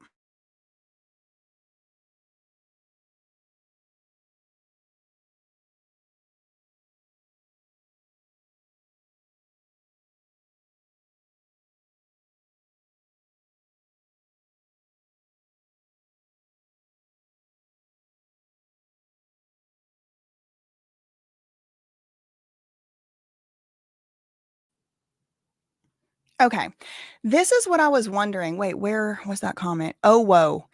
Is internet slang pronounced ooh woo? It means being twee and precious and is a dig at certain groups online. That's what I was wondering. Is it like the ooh woo, like that thing? Another big aspect to all of this, y'all, is anime, but not just any type of anime. It's like a specific style of anime which depicts children in like sexual circumstances, called lolly or loli or hentai. Okay, that's like animated corn. And that's how you bring in the whole gooning world and all of that. If you have somehow not watched, one of the most important videos online at all is Turkey Tom made a video about gooning. And I'm going to tell y'all, it's one of the most disgusting things you're ever going to read, but it's required. It's required viewing. Turkey Tom, the gooning, the gooners. And you're going to start to see, that'll be your opening doorway into this world. And that's what the opening doorway was for me. Because do you remember last year, or maybe it was 2023 at this point, whenever the Mr. Beast, Ava Chris Tyson stuff all started coming out, and then there was like the Discord chat logs leaked and all of that. And what you ended up finding out was there's these Discord, what's it called? Servers, like little like sub servers, mini servers, whatever you call it, of like gore, like people being killed on camera or corn. And then there were kids in there, like 15-year-olds, 14-year-olds. And this was a huge controversy. Mr. Beast, the biggest YouTuber in the world ever, had this Discord server that was for his community. And there was corn being shared with illegally being shared with children, in my opinion. Now, I don't think he did it. I don't think Mr. Beast was in the Discord doing it, but that's why I don't have a Discord. I don't want nobody in there doing any crazy shit that then I get blamed for. Okay. Or illegal or whatever. But that's how I got into, like knowing about this stuff. And it's like, it's just so obvious. Like, when they were arresting that old man, I said, no, that don't seem right to me. I mean, go back and watch my last few videos. It'll be a lot, but this is exactly what I thought. And I think that he's being radicalized by a foreign nation, perhaps a foreign terrorist state, if you know what I am talking about. They are infiltrating our youths with their death cult, and not just any youths, the smart boys who are going to end up being leaders, should have ended up being leaders in our country. The death cult has them in a death grip, and a lot of them can't get out of it, even if they wanted to, because they have sent sexually compromising pictures, videos of not only themselves, some of them their siblings, their parents. It's the worst, most sickest, most disgusting thing you can imagine. And it's being done to our children in this country. Now, this kid is a freaking monster because of what he did. But there's going to be a lot more monsters because this is a grooming factory and we have to put a stop to it. That's not me saying we got to delete Discord. That's me saying that Discord needs to have people monitoring every single thing posted on there, just like YouTube does, just like Facebook does. And it's not just Discord. There's Telegram. There's Roblox. There's a lot of places this is happening. It is an epidemic. It is a pandemic, dare I say.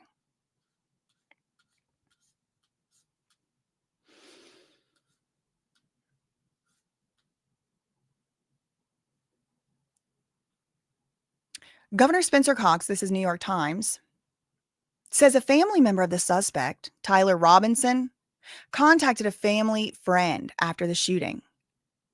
That friend then contacted, also, I said he's a monster because he did the shooting. I don't know if he did the shooting. That man is innocent until proven guilty. So I just want to make it very clear. That's the suspect. If he did what he is accused of doing, he is a monster. And he should be held to full account. And everyone should be held to full account that participated in this, including, if applicable, a grooming gang. And if applicable, overseas. But I don't know if he did it. I wasn't there and all that, but he does appear to look like the same guy. So Spencer Cox is the governor. He said a family member of the suspect, Tyler Robinson, contacted a family friend after the shooting. The friend then contacted the sheriff's office and told officers that Robinson had confessed or suggested that he committed the incident. So maybe it was a family member contacted the roommate. Maybe he's the family friend. I don't know. They're on purpose not telling us who. Video surveillance footage from Utah Valley University shows Tyler Robinson shows Tyler Robinson arriving near campus in a Dodge Challenger on Wednesday morning, about 4 hours before the attack. There were engravings on unfired ammunition left with the gun that officials believe was used in the shooting. Governor Spencer Cox of Utah says in a news conference, one of them read, "Hey, fascist, catch." The other one read, "If you read this, you are gay, LMAO." Authorities in the news conference have described extensive evidence that they say ties the suspect in custody to the shooting of Charlie Kirk, including statements to relatives suggesting that he committed the crime. Relatives. Social media messages and physical evidence. Kash Patel, the embattled FBI director who has drawn criticism for his handling of the investigation, immediately thanked President Trump when stepping up to speak at the news conference. In keeping with this pattern of lavishing public praise on the man who elevated him from podcasting to one of the top law enforcement jobs in the federal government, one of the suspect's unfired casings was adorned with the words, Bella Ciao. That's an apparent reference to an Italian song adopted by the anti-fascist resistance during World War II. It is still sung by the Italian left to commemorate the end of fascism. Okay, that's an important piece. I did not realize that the Bella Ciao is an anti-fascist. The anti-fascism coming from the fascist is just so mind-numbing to me. It's mind-numbing. It's Darvo, to say the least.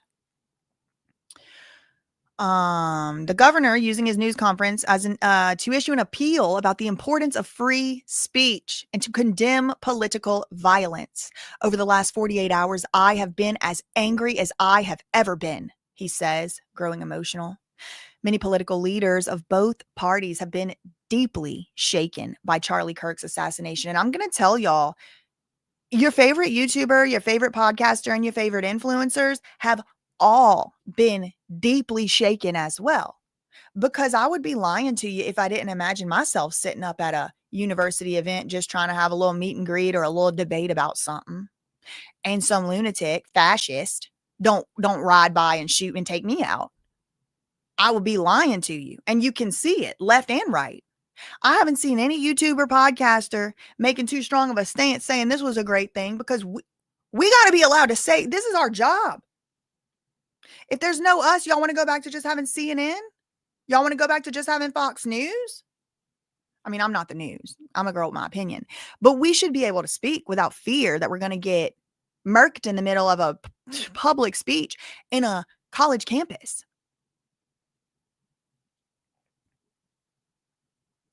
Governor Spencer Cox says he thinks engraving "Hey Fascist Catch" is the one that most clearly shows the gunman's intent.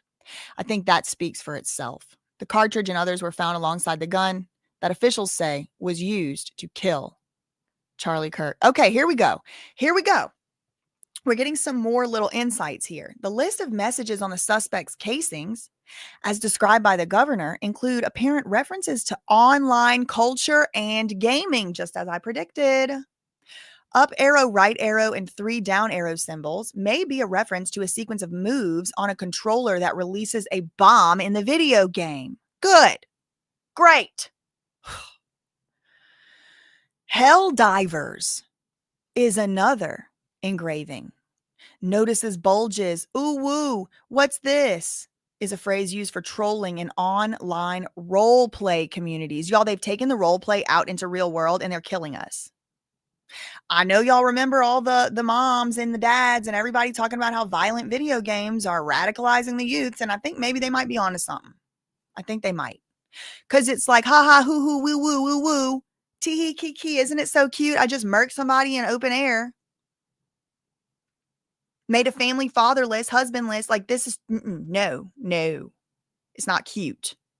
And I actually do think this man should get the death penalty if he did it. I think everybody who does this should get the death penalty, because that's the only way. That's the only possible punishment. They don't care. They don't care.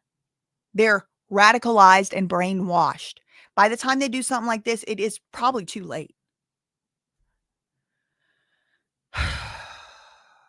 I mean, to like change their, like they're already cooked is what I mean. Like they can't tell right from wrong anymore. They just can't. They can't tell right from wrong anymore. They just can't. And it is a deliberate, intentional interference from a foreign nation to destroy our youth. On this hill I will die, in this essay I will. The governor believes it is a watershed moment in American history, but that it remains to be seen what kind. Is this the end of a dark chapter in our history, or the beginning of a darker chapter in our history? Well, we got to start stopping foreign nations from interfering in our shit.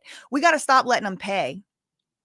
We got to stop letting them pay our Congress so that they're so deeply conflicted that they can't make the right move. We got to stop having them be besties with our president That's how you protect your people. The call is coming from outside the house, everybody. I'm trying to tell you.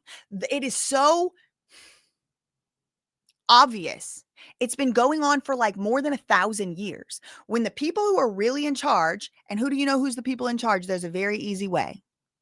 Who are you not allowed to criticize freely?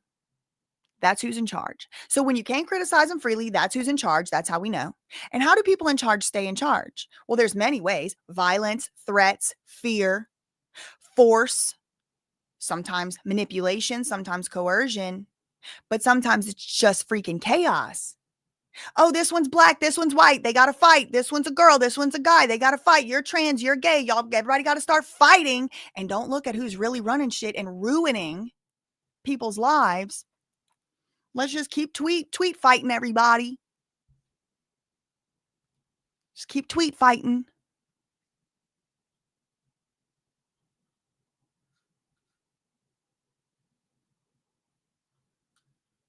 There's also a lot of blackmail.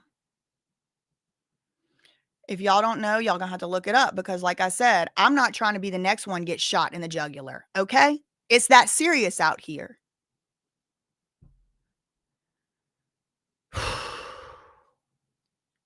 The news does not have more violence than video games, Simply See, and I think maybe you got Discord brain, but like, if you take somebody like me, for example, that just does not play video games, and you just plop me into like my little cousin's house and they're playing the video games, the stuff they say into each other alone on the online games is sick.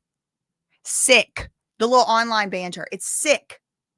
I want nothing to do with it. You can't even find a game. You can't even find a game that doesn't revolve around killing the opponent. That's the whole thing. You get special guns, you get special boom boom pow pows, you get special this, that, the other. That I had a VR headset like years ago. I gave it away. I couldn't find a single game. I couldn't find one game.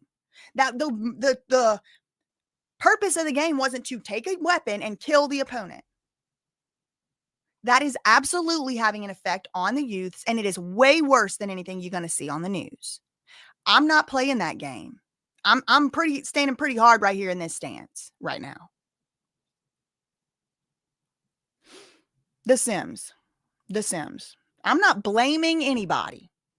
I'm definitely saying the call is coming from outside the house. And the more we're looking at each other, fighting with each other, when really this is our country together. This is our country. These America hating fascists and communists, they got to be tampered down. And I mean peacefully.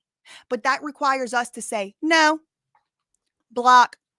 I'm not engaging in this discussion because you're just so wrong. No.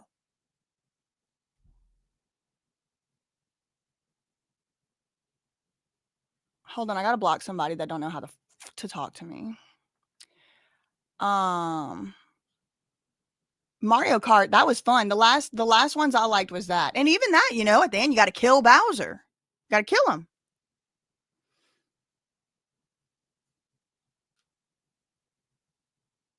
This is crazy too. I mean, Hassan Piker, he's with the change up. Yeah, the bots are in the chat. If the mods are in here, y'all hit the block. Hit the block.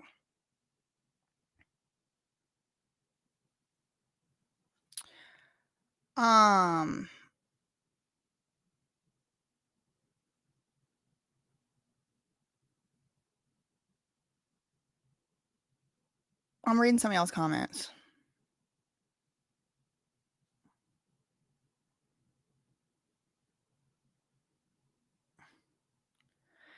No, I'm definitely I'm definitely demonizing media videos that show true images. I think we're not supposed to see that. Like, if you want to click on it behind a paywall, whatever, behind a whatever, that's fine. But no, I don't want to see it. I don't like that it auto-played. I feel like that was against my will. He said the gruesome public, okay, it was like the assassinations in the 60s. Okay, public prayer and faith, references to Charlie Kirk's own Christian faith have been infused throughout the news conference announcing the arrest of the suspect, or a suspect, in the killing.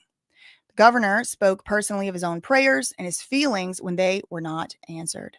A sheriff thanked the public specifically for praying for law enforcement and the Kirk family. Y'all, even if you don't believe in prayer, can we, even the atheist cousins in the chat, can we agree at this point it would be better for people to pray for somebody than shoot them? Can we agree at this point it would be better to pray for somebody, even if you don't think prayer works? Don't you think it's better to just pray for somebody than to say they should be killed? There's levels to this, but I'm just wondering if we could agree on that. I'm always trying to find a common ground. He was arrested.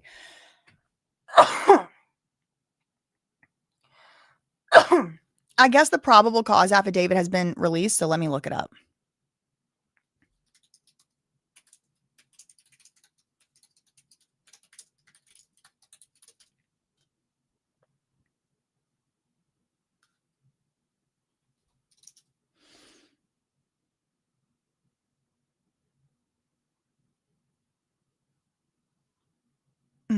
I don't guess it's up yet. So somehow they got a probable cause affidavit, but I haven't even found it. Or I don't think it's been posted publicly that's showing up on Google yet anyway. But look, shooting suspect arrested on charges of aggravated murder. The shooting suspect was arrested on charges of aggravated murder, felony discharge of a firearm causing serious bodily injury, and obstruction of justice, according to a probable cause affidavit. Now, I did see some people in the chat asking, is this going to be a federal case? Is this going to be a state criminal case? Now, with Luigi Mangione, it was both. They let the state run through and do theirs, and then they charged federally. I would be very surprised if that didn't also happen here. I would be very surprised if that didn't also happen here. However, Pam Bondi hasn't been like immediately involved. So, I mean, I really don't know exactly. Let's go to the CNN updates.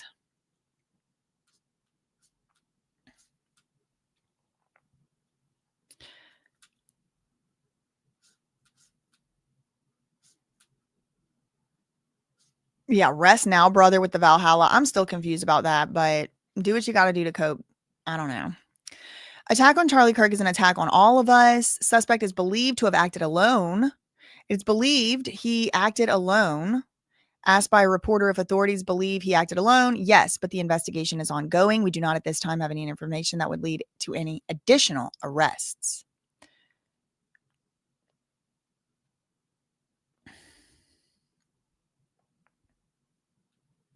Only one person responsible for Kirk's murder, governor says. Now, I'm interested to see if the feds press charges, if the feds do a federal case as well, but I'm also interested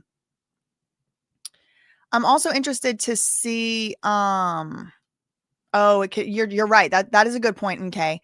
They might not even be able to do federal because it does have to implicate actually no, I think all firearms implicate interstate commerce. Like if he imported, like unless the whole entire gun and all the bullets were made in Utah, I think it can still be federal if they want the jurisdiction. I mean, that's just off the top of my head, like what I remember. I could be wrong though, but thank you for bringing that up. That is a good point. No, he is a native of Utah. Washington County, Utah is where he was, near in St. George, near Zion National Park or whatever. Thank you, Child of the Light. Yeah. I don't think it's just one person either. I think it was a group. I think he was radicalized in the Discord servers. That's my opinion. Especially with the ooh woo and the ooh woo and all that. That's classic Discord brain language. You're inheriting a country to the young people. You are inheriting a country where politics feels like rage. It feels like rage is the only option. But the governor urged them to keep their focus on the person authorities say pulled the trigger. There is one person responsible for what happened here, and that person is now in custody and will be charged soon and will be held accountable. The governor cited recent social media posts from Charlie Kirk, encouraging people to have a human connection with someone they disagree with. Your generation has an opportunity to build a culture that is very different than what we are suffering through right now. Not by pretending differences don't matter. I really care so much about the kid. Like, I don't even have kids. I'm not up at night thinking like, what are my kids going to do? I don't even have my own kids, but I care so much about the kids, and I'm talking about anybody under the age of about 26 at this point, like, and younger. I feel so deeply that they're inheriting just something terrible. It feels like I want to cry. He said we shouldn't pretend our differences don't matter. We should embrace those differences, but we should have the hard conversations. The governor added that people of all political persuasions should not try to shut down debate. Words are not violence. Violence is violence. Agreed. Agreed. Agreed. Look at that kid that wasn't picked up when he was young. He got a flat head back there. And innocent till proven guilty. However, this is just a suspect. I certainly wasn't there. I did not see him do anything.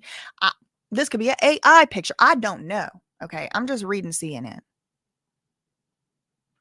The suspect was not a student at the university where the incident happened. Please follow what Charlie taught him. Charlie didn't teach me nothing. I really wasn't listening to Charlie Kirk. And that's my right. I didn't have to. So we'll skip that. This is a watershed moment in American history. Yeah, governor says people should avoid shocking video of murder on social media. He encouraged people not to spread the gruesome social media footage of the murder. This is not good for us.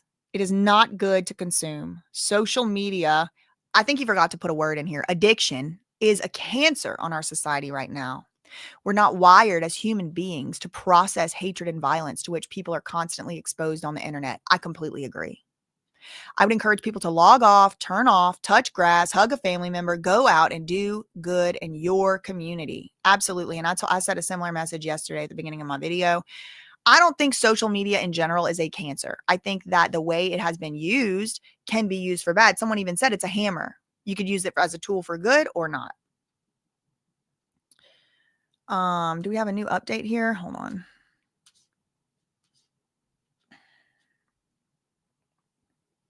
No. Okay, let's go to Fox News. Oh, shoot. 18 seconds ago, breaking news. Charlie Kirk alleged assassin Tyler Robinson was engineering major, university says. Utah State University announced today that Tyler Robinson, the 22-year-old suspect arrested in the killing of Charlie Kirk, briefly attended classes for one semester. The school in Logan also said Robinson was a pre-engineering major. Utah State University officials have received several messages from alumni and students who are concerned about the Turning Point USA event, which will be hosted on campus by a student club in September. Universities play a unique role in the discovery, expansion, and dissemination of knowledge by fostering scientific exploration, free inquiry, and a robust exchange of ideas. Free inquiry is the cornerstone of this pursuit of knowledge, and safeguarding an open environment for free expression is paramount to Utah State University fulfilling its mission. So they're like, no, we're still going to have the event. Okay. Charges are coming soon. So that was 17 minutes ago. So this has already been updated. He's been charged. Aggravated murder. What we've learned so far, 1 minute ago, CNN, Tyler Robinson, 22 years old, no party affiliation, didn't vote in the two most recent elections. Voter registration records show, but a family member told investigators that Robinson had become more political in recent years and had lashed out at Kirk. Robinson grew up in the city of Washington, Utah, and earned a scholarship to attend Utah State University, according to public records. A Facebook video his mother posted in 2021 featured Tyler Robinson reading a letter about his resident presidential scholarship at the school. So just 4 years ago, he was starting college, pre-engineering major. He had a scholarship. Let's go to the AP.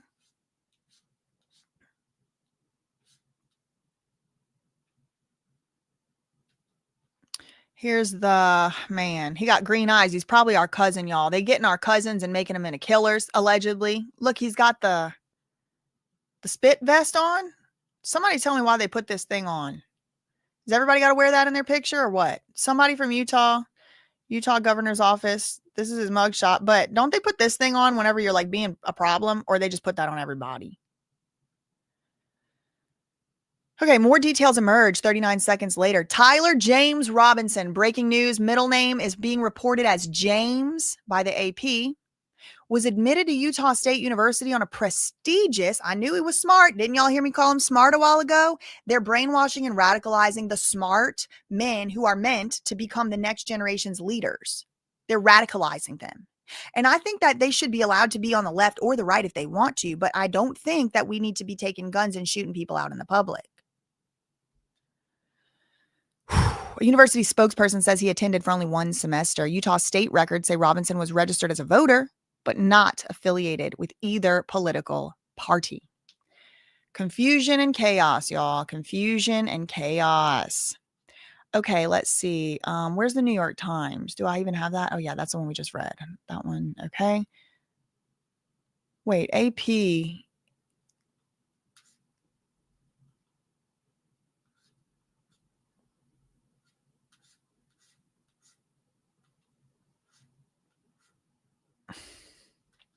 I'm just making sure we didn't miss anything here.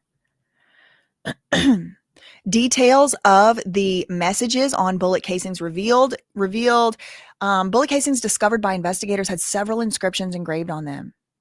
The casing that had been fired read notices, bulges. Ooh, woo, what's this? What's the bulges? I don't get it. There were 3 unfired casings. Hey, fascist catch, said the fascist, with an up arrow symbol, right arrow symbol, and 3 down symbols. Another said, oh, Bella Chow, Bella Chow, Bella Chow, Chow, Chow. And the third said, if you read this, you are gay. LMAO. Okay. Let me go and see if I can find that probable cause affidavit. I mean, I could just look it up on the Where was he arrested? This was, where are we at? Orem? Or would it be under Salt Lake City? I'm going to just look it up. Utah State Courts. Public case search.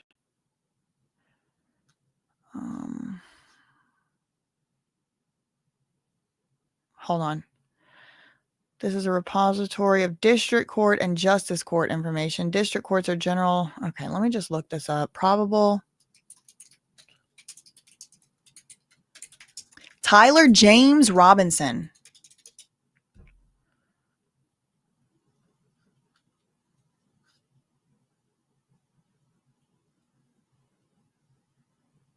I'm looking for, I mean, it's according to a probable cause affidavit, but it looks like it hasn't been. Okay, so what is this? Let's go back.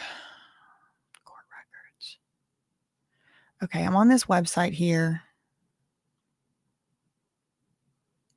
Thank you so much, Rabbit, for the $5 super chat. I sent you a link via SF Investigates on PC.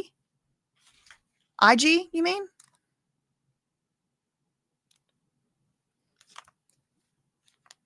Hold on, y'all. Rabbit sent me something.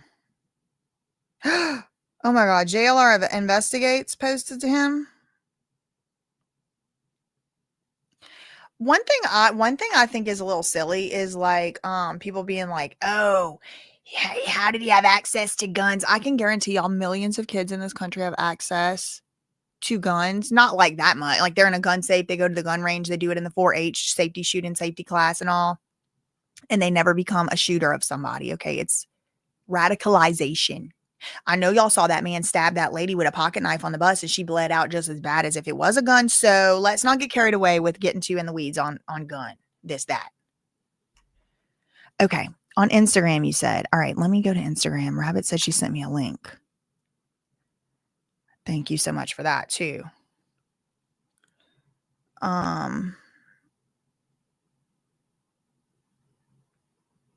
Hold on. I'm just seeing, because she sent me a few things.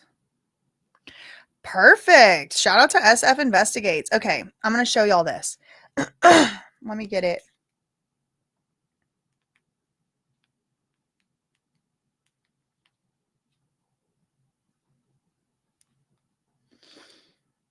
Sent to through all my different devices to get it up on the right screen.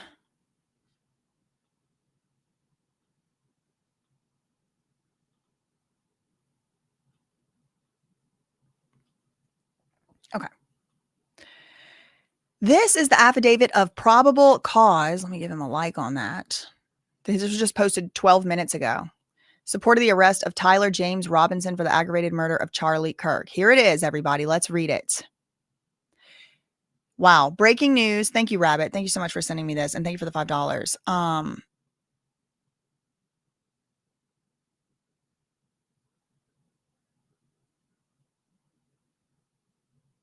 Yeah, hunting is a thing in Utah too. Okay.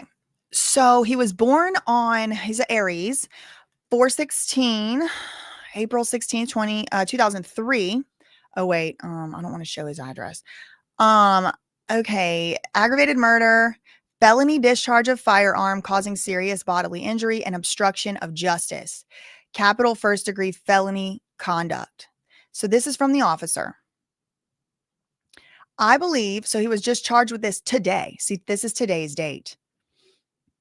I believe there is probable cause to charge the defendant with these charges because the following information was obtained by your affiant from police officers, multiple video recordings posted on social media websites, Utah Valley University campus surveillance cameras, and those who witnessed the incident. On September 10th, 2025, Charles James Kirk, so they have the same middle name, was at the Utah Valley University campus in Orem, Utah for a political event. Kirk is a conservative political activist who was scheduled to speak at an event in the courtyard area. The courtyard area is to the west of the Lossy Center building. According to video recordings, Charles was wearing a white t-shirt and dark pants. Sitting under a white canopy in the courtyard facing to the east. That's Charlie. Charlie was wearing the white t-shirt and dark pants. The event was attended by hundreds of individuals. Charlie Kirk was surrounded by people, multiple individuals to his left, right, rear, and in front of the canopy. Behind the canopy was a walkway used for access to various parts of the university. That's Charlie Kirk, was holding a microphone and speaking to a crowd. While speaking into the microphone, a loud gunshot was heard approximately 12:23 hours, and Charlie appeared to have been shot in the neck. Blood was seen coming out of the left side of his neck as he fell over to his left. Charlie Kirk was transported to the Timpanogos Regional Hospital in Orem. He was pronounced dead at the hospital. Investigators reviewed the Utah Valley University surveillance cameras. While reviewing the surveillance cameras, they observed an individual on the rooftop at the time of the shooting. Hereafter, unidentified individual will be referred to as suspect. Based on surveillance camera footage, suspect appears to be a white male with dark colored hair, wearing a dark colored hat, sunglasses, long sleeve shirt, and a picture of an American flag and an eagle printed on the shirt, dark colored jeans, white gray shoes, and white color shoelaces. The shoes appear to be consistent with the Chuck Taylor Converse style shoes. Suspect is also carrying a dark colored backpack on his back, walks with a distinctive gait. Prior to the shooting, he appears to walk with a stiff right leg at a relatively slow pace. His ability to bend his right leg appears to be restricted. Investigators were able to track his movements starting at approximately 11:50 on the 10th. At approximately 11:50, surveillance camera first captured him walking across a grassy area north of Campus Drive, approximately 800 West. 800 West is the street they shut down yesterday, I think. The suspect walked through the parking lot and approached a pedestrian tunnel that runs underneath Campus Drive. But before entering the tunnel, he paused at the top of the stairs and pulled out what appeared to be a cell phone from his right pocket using his right hand at approximately 11:53 a.m. He eventually put what appeared to be a cell phone back into his right pants pocket using his right hand. And again, this is consistent with the picture they released of him in the stairwell. Remember I said he has a phone in his pocket? Surveillance captured the suspect making his way toward the Lossy Center at approximately 12:02 hours. He was recorded walking on the north side of the Lossy Center building with the same gait as observed earlier. So I guess they're trying to say he had put the gun in his right leg pocket. The suspect entered the building through a set of doors on the southeast corner of the building at approximately 12:15.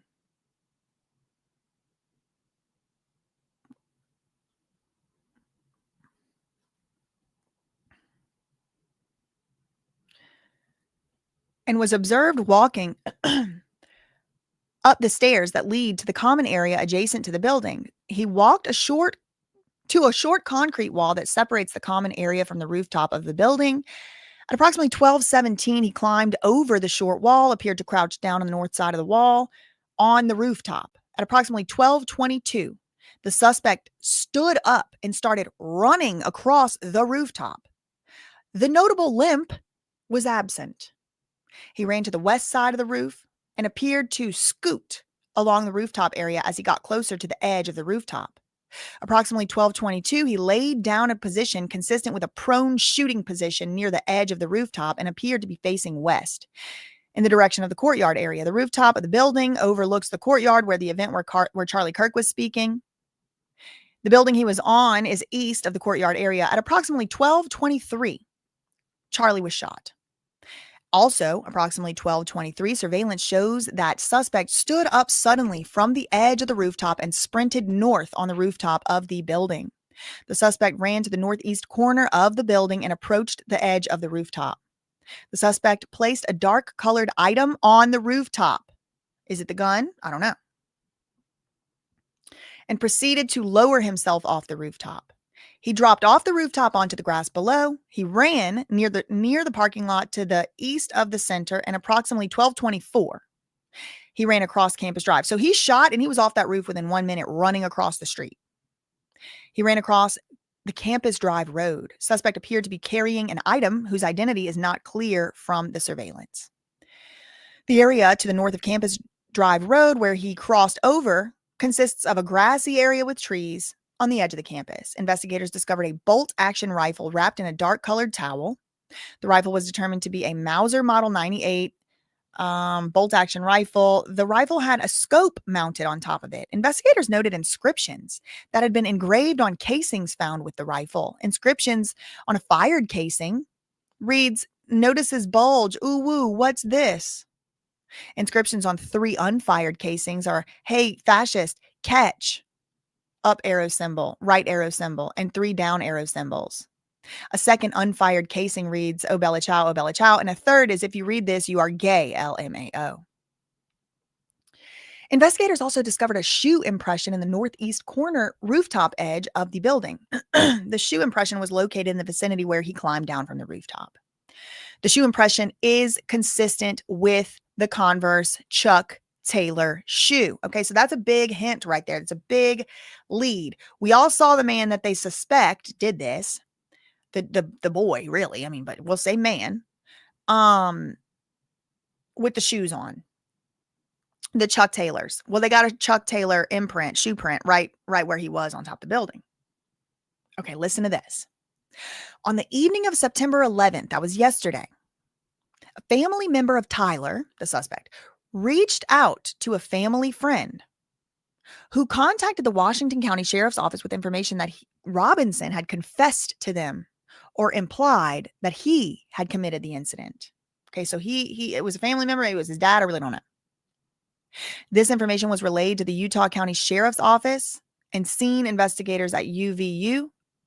This information was also conveyed to the FBI. Investigators reviewed additional video footage and identified Robinson arriving at campus in a gray Dodge Challenger approximately 8:30 in the morning. He observed on video in plain maroon t-shirt, light-colored shorts, black hat, white logo, light-colored shoes. When encountered in person by investigators in Washington County on September 12th, Tyler Robinson was wearing the same outfit that he wore the morning of the murder. He was still wearing it. Investigators interviewed a family member of Robinson. That might be the dad. I don't know who it is. But they stated that Robinson had become more political in recent years. The family member referenced a recent incident in which Robinson came to dinner. It was before September 10th. But in the conversation at dinner with another family member, Robinson mentioned Charlie Kirk was coming to UVU. At dinner, they talked about why they didn't like Charlie Kirk and the viewpoints he had. Which is fair. That's fine. That's legal. That's allowed. The family member also stated Kirk was full of hate and spreading hate. The family member also confirmed Robinson has a gray Dodge Challenger. Okay, so that might have been his car he drove up there. That's interesting. Because if he's like, I don't know, why are you talking about Dodge Challenger? I have F-150, but no, he got a gray Dodge Challenger. Investigators identified an individual as the roommate of Robinson. Investigators interviewed this roommate, who stated that Tyler Robinson made a joke on Discord. Put a 1 in the chat if you remember me predicting that.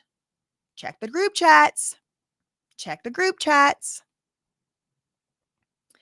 Investigators asked the roommate if he would show them the messages from Discord, and he opened it and showed them several messages. And he allowed investigators to take photographs of the screen as each message was shown by Robinson's roommate. These photos consisted of various messages, including content of messages between the phone contact name Tyler with an emoji icon. Okay, so that's what he was saved as in the phone. And there's another page.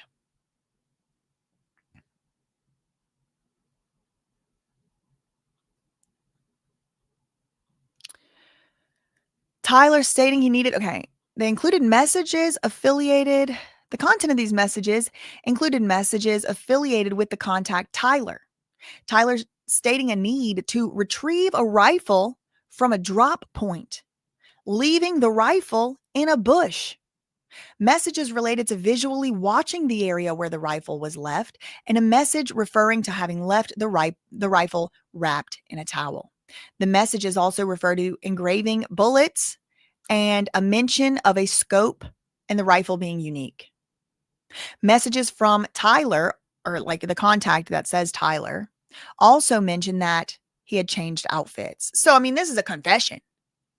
Alleged, like what they're describing it as kind of seems like a confession. This affidavit, the probable cause affidavit that we're reading right now, it was just filed today. This is a today breaking document. This is the charges that they filed against him are based on this affidavit of this particular office. Who is it? Officer Brian Davis. The Discord messages. So in the Discord, that's where he's making his confession. Okay. Is this a group chat? Why are they not arresting everybody else in it? That's what I want to know. Discord. Investigators out to show the messages on Discord. He opened. Several messages were there. Tyler saying, I got to go pick up my rifle from a drop point. How do these kids learn these military words if not these video games? Are they military kids? A drop point. Tyler stating a need to retrieve the rifle from a drop point, leaving the rifle in a bush. Messages related to, on Discord, visually watching the area where the rifle was left. A message referring to having left the rifle wrapped in a towel. And then they went and found the rifle there wrapped in a towel. The messages also refer to engraving bullets and a mention of a scope and the rifle being unique. Messages from the contact Tyler also mentioned that he had changed outfits. So the whole thing's right there in the Discord. I told y'all, check the group chats. Every time something like this happens, check the group chats. The chat logs. Based on this evidence from this statement, the officer says, I believe there is probable cause that Tyler James Robinson, committed the crimes of aggravated murder by shooting Charlie Kirk in a circumstance that put many around him at grave risk of death, felony discharge of a firearm, and obstruction of justice for moving and hiding the rifle believed to be used in the shooting. By submitting this affidavit, I declare under penalty of perjury in the state of Utah that the foregoing is true and correct. Wow. CNN got a new update. He's being held in jail. We have one new update 10 minutes ago. CNN, Tyler Robinson held on initial charges in Utah County Jail. The suspect is being held at a county jail in Spanish Fork, Utah. On multiple initial charges, an officer of the Utah County Jail told CNN this morning. The charges that allow Robinson to be held include aggravated murder, felony discharge of a firearm, and obstruction of justice. Robinson has not been charged formally yet, and initial charging documents aren't available at this time. Well, SF Investigates got him, girl. Utah Governor said this morning the state will be working on formal charges in the coming days. Those documents would include additional information on probable cause for a case. The county attorney will be working very closely with Charlie Kirk's family as those documents and decisions are prepared and made. Authorities have 3 days to file those documents in preparation for a preliminary court hearing where Robinson would first go before a judge, likely early next week, the governor said. So he's going to probably be arraigned next week.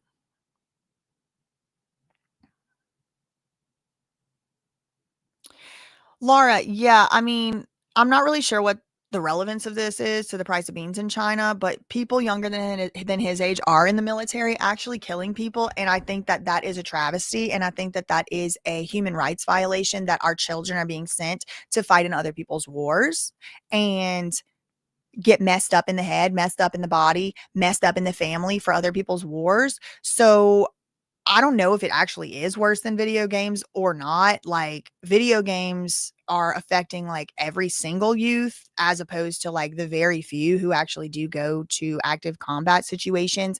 But I would say I don't like that either. So, agreed, I guess. I guess we agree still. I don't know if that's what you were trying to go for, but anyway. Okay, let's go to New York Times. What was it? Something fork? Let's look at that. Spanish Fork. Shout out to the Spanish cousins in the chat. Spanish Fork, Utah. Inmate search. Oh, it's Utah County. It's like actual.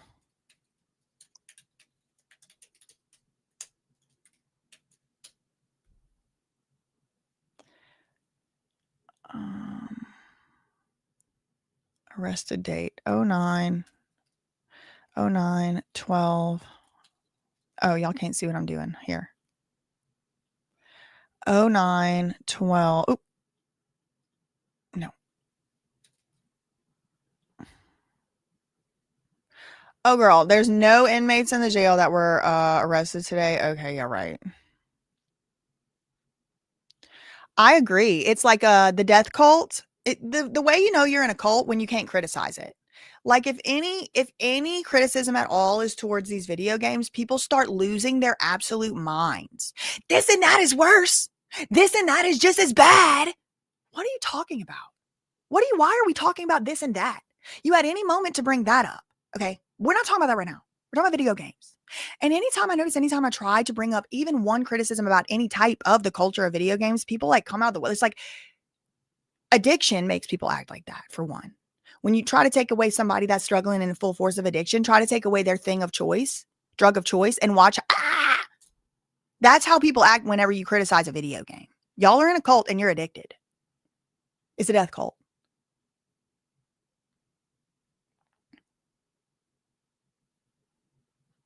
It is. It is. It's a death cult. And it's like completely like taking over the men. You know, they need to be doing stuff that's not literally playing literal war games, but they can do what they want. Okay, held in initial charges in county jail. Okay, I think that's the one we just read.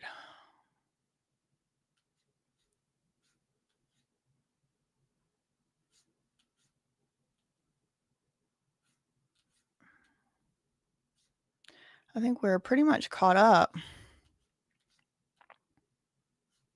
More details emerge about the suspect. Tyler James Robinson admitted to Utah State University, prestigious academic scholarship. They released a mugshot. I think we already read that. Let me see. Yeah, okay. That was already updated. Let's go to NBC.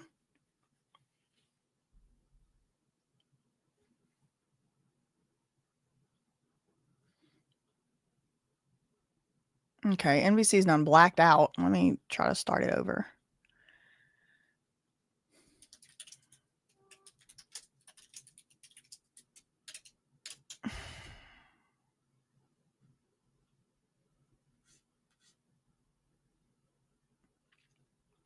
Suspect expected to be charged with aggravated murder. Suspect arrested in Charlie Kirk's shooting is expected to be charged with aggravated murder, felony discharge of a firearm causing serious bodily injury, and obstruction of justice. Offenses are all state charges. Under Utah law, they have 3 days to file charging documents. He said that it should come early next week. So I think probably Monday, most likely. Thank you, Melissa, for the $2 Canadian super chat. Thanks so much to New Life Plan for the $10. But seriously, where is Dan Bongino? Please let him be there today. I didn't see him. Did you? Thank you for the $10. Thank you, Kel on Earth, for the $2 super chat. Shout out to the cousins. Love you, cousins. Thank you, Heidi, for the $2.79 Canadian. Justice for Charlie Kirk. Thank you, Sleepy D, for the $4.99 super chat. Thank you, Melissa, for another $2 Canadian. Thank you, Sleepy D, for the $4.99 super chat and for the affirmation. You totally called the Discord evidence. I know. I mean, I've been wrong before. I could have been wrong, but this one I got right. Thank you, the Roz Rodriguez, for the $9.99 super chat. Not trying to be political. Uh-oh, girl. What you about to say? I bet that's how they planned. Undo the prez, same location on body, but he moved. Oh, yeah. Like I do think this was like a similar. I keep getting that same thought of this being similar to the Butler, Pennsylvania thing. Now, what's really different is the Thomas Michael Crooks got because the Secret Service was there. They only had 6 cops over here at this thing or something. So they didn't really have, I don't think they really had enough security there. That's, I mean, easy for me to say in hindsight, but it does remind me of that case. He moved forward and they got his ear, wondering if the bad guys are connected. I mean, girl, anything's possible. Thank you for the $9.99. Thank you, Melissa, for another $2 Canadian. Thank you, BJ. You're doing God's work. Praise. Thank you. Thanks so much, Nicole, for emailing me that picture. Thank you also for the $9.99 super chat. Now we've put it up now, but that was breaking. Thank you so much for sending that. Shout out to Lindsay, becoming a member. Thank you so much, Subliminal Locks, for the $1.99. Isn't it strange? Oh, who signed them? Oh, yeah, Nancy Mason them. And also, I mean, Luigi Mangione, deny, depose, deny, decline, or whatever. Thanks so much, Sour Girl. Cults everywhere. It's so true. Everybody's in them. I was in them before. I just had to break free. And like, I know the telltale when you're trying to get out of it and people are like, it's like, if you're getting pushback on your ideas, a lot of times you might be in a cult. Thank you for the $1.99. Thank you, Heidi, for the $2.79 Canadian. Absolutely love your channel. You were a real one. Thank you. Thanks so much to Sandy for the $5 super chat. Love you, BJ, from your cousin in Homa. Shout out to the Homa cousins. Thank you, Sour Girl. You're just making it rain in here, Sour Girl. Thank you for the $1.99. I know the throat chakra. I know. What was that Valhalla about? I don't know what that was about. Thanks so much for the $10 super chat, though. New Life Plan. What the throat chakra? I know, girl. Thank you, Adam Freeman, renewing your membership. Thank you for the $5 as well. I woke up and it was the first thing I saw that day and it bothered me so bad. The video, right? I mean, we're not supposed to be looking at that stuff. That's my opinion. Thank you for that $5 super chat. Thank you, Emily, for the $2 super chat. Looks like a suit for people on sewer slide. Well, I don't know what that means. I don't know what that means, girl, but thank you for the $2 super chat. Thank you, Rabbit, again for the $5 super chat. And thank you, New Life Plan, for the $10 super chat. I wish there was a video game that showed us how to be good partners to each other. We need the men and the women to rejoin together for humanity. It's true. I'm also guilty of avoiding as many men as possible.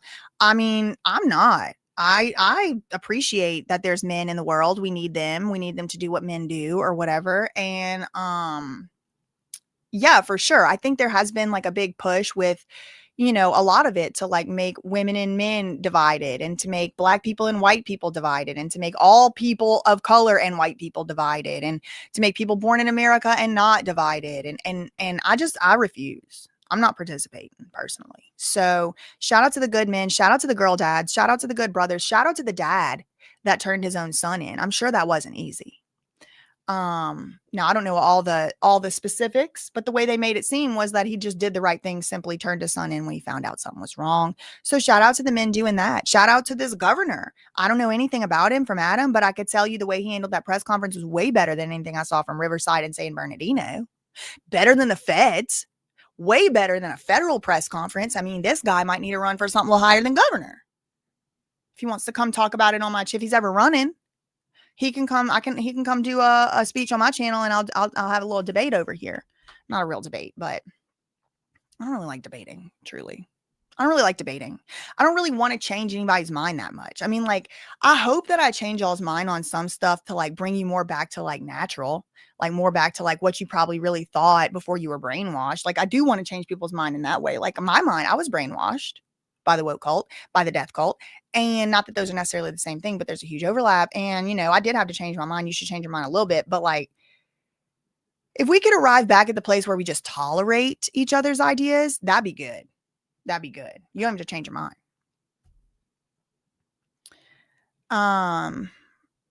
Somebody said there is a couple's video game. It's really sweet. I played the whole game through 3 times with my husband. I would be scared to be doing this, y'all, because I got the tinfoil hat all the time. I'm like, okay, well, they're collecting my data. I don't want them knowing my data from me and my partner. Divide and conquer. Exactly. But I mean, I do think it is good. You know, VR, AI, video games, all of this, Discord even, anything can be used for good for the most part. Thank you, Adam, for another $5 super chat. A place I always trust to get my news. Also, BJ, you're so inspiring. Thank you. Thank you, Adam.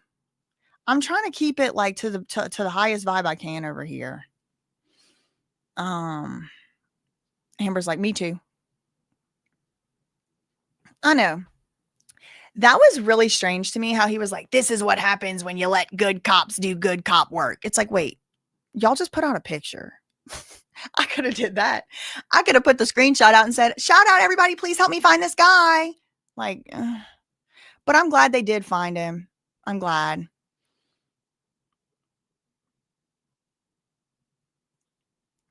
Keek said, BJ, you actually changed my mind with the Luigi stuff when that happened. I thought it was a good thing until I looked deeper into myself, wondering how could you be okay with someone passing? And I'm assuming you mean like in that way. And look, listen, like I'm sympathetic to like loathing the big pharma. Okay. I'm sympathetic to that. I don't like it. I don't like it. I have so much to say about it. I could start talking about it right now and make the video. This could be the halfway point. Okay. I have so much to say.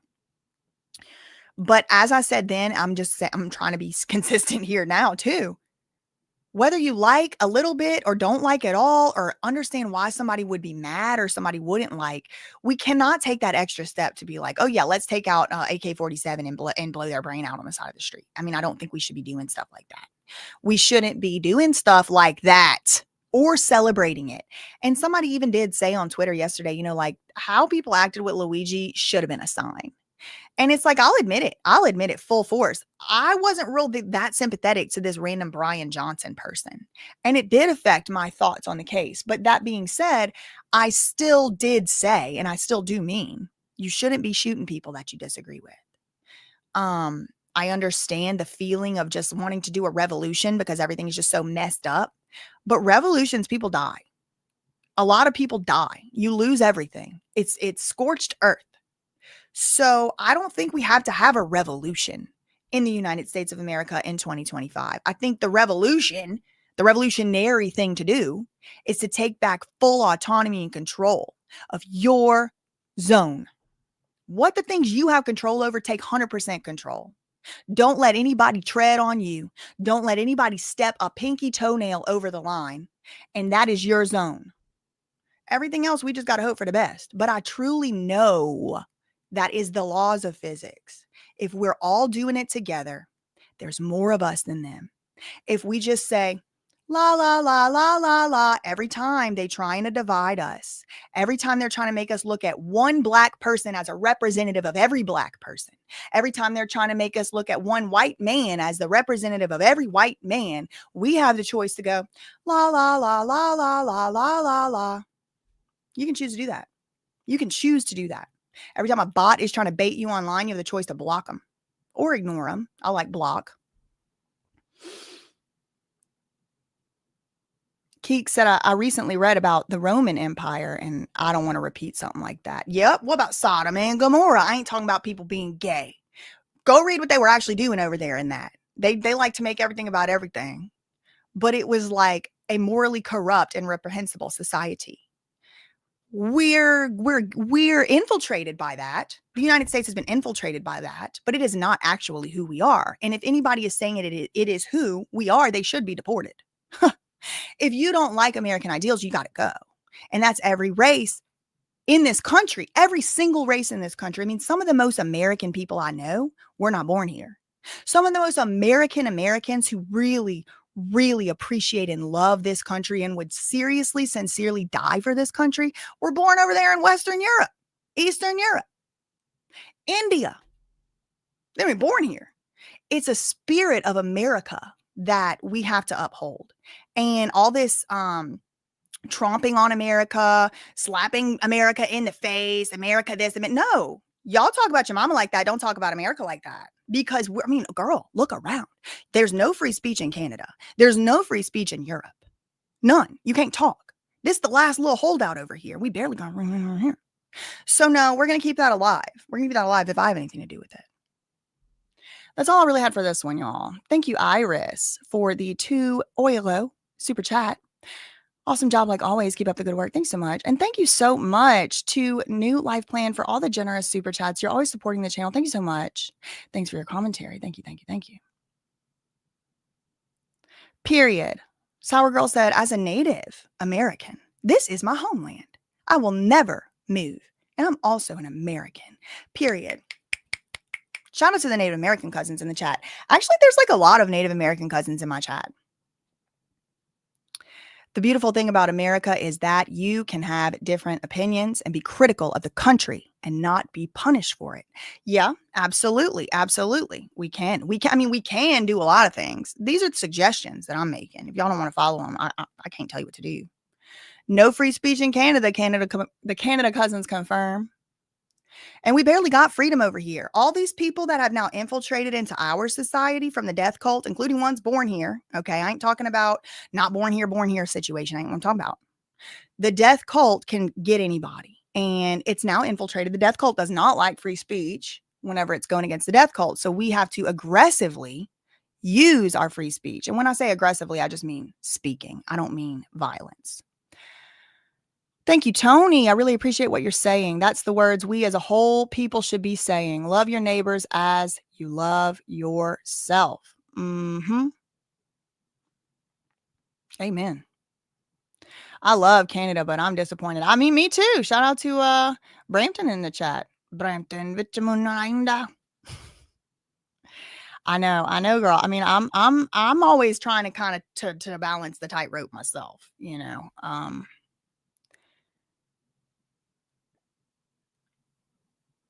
Yeah, this is a weird thing too. And honestly, I think we have just been a little bit too nice, like Canada cousins in the chat and the United States cousins in the chat too, because we're generally a tolerant people. We want people to come, the melting pot, the gumbo pot.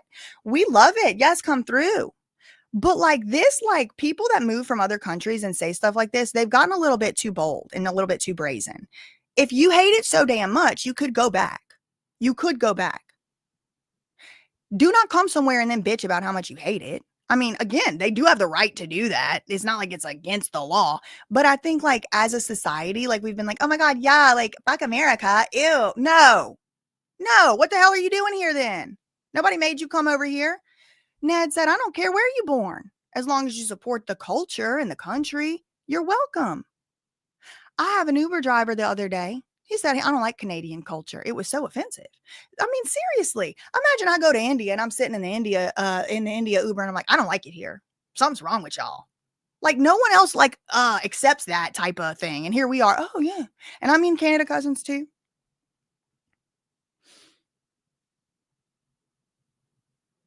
Toronto, Ontario. Shout out to Toronto. Thank you so much, Rock On, for the $30 super chat. Thank you for your great coverage. You always do such a tremendous job on things. Thank you. Thank you so much, Aerospace Inc., for the $20. Thank you for your coverage and being the voice of reason in this upside world. Listen, we can make it. Oh my God, this is so funny. We can make it. This song, y'all, I don't know if you've ever had an occasion to go listen to the We Are the World song. I don't know what they put in that song. I cry every time. I wasn't even born when it came out. We are the world. I need a candle. We are the children. We are the something and the something, and you better start living or giving or something. They're the choice we make. Yeah, okay, anyway. I don't know the words clearly. Or we could go to the black people killing, people dying, children hurt, and you hear them crying. If you practice what you preach and you turn the other cheek, Father, Father, Father, help us. Send some guidance from above. Something, something, blah, blah, question me. Where is the love? Where is the love? I'm being silly, but y'all, I'm emotionally raw. Okay, I could cry. I'm trying to like be the stars, like they have the like they're all off key and stuff. All of us singing together, and I think to myself, what a wonderful world if we just delete the Discord brain, something like that. Anyway, that's all I really had for this one. In the meantime, facts ain't defamation, neither are opinions. Everyone is innocent until proven guilty. Love you, Mina K. Bye.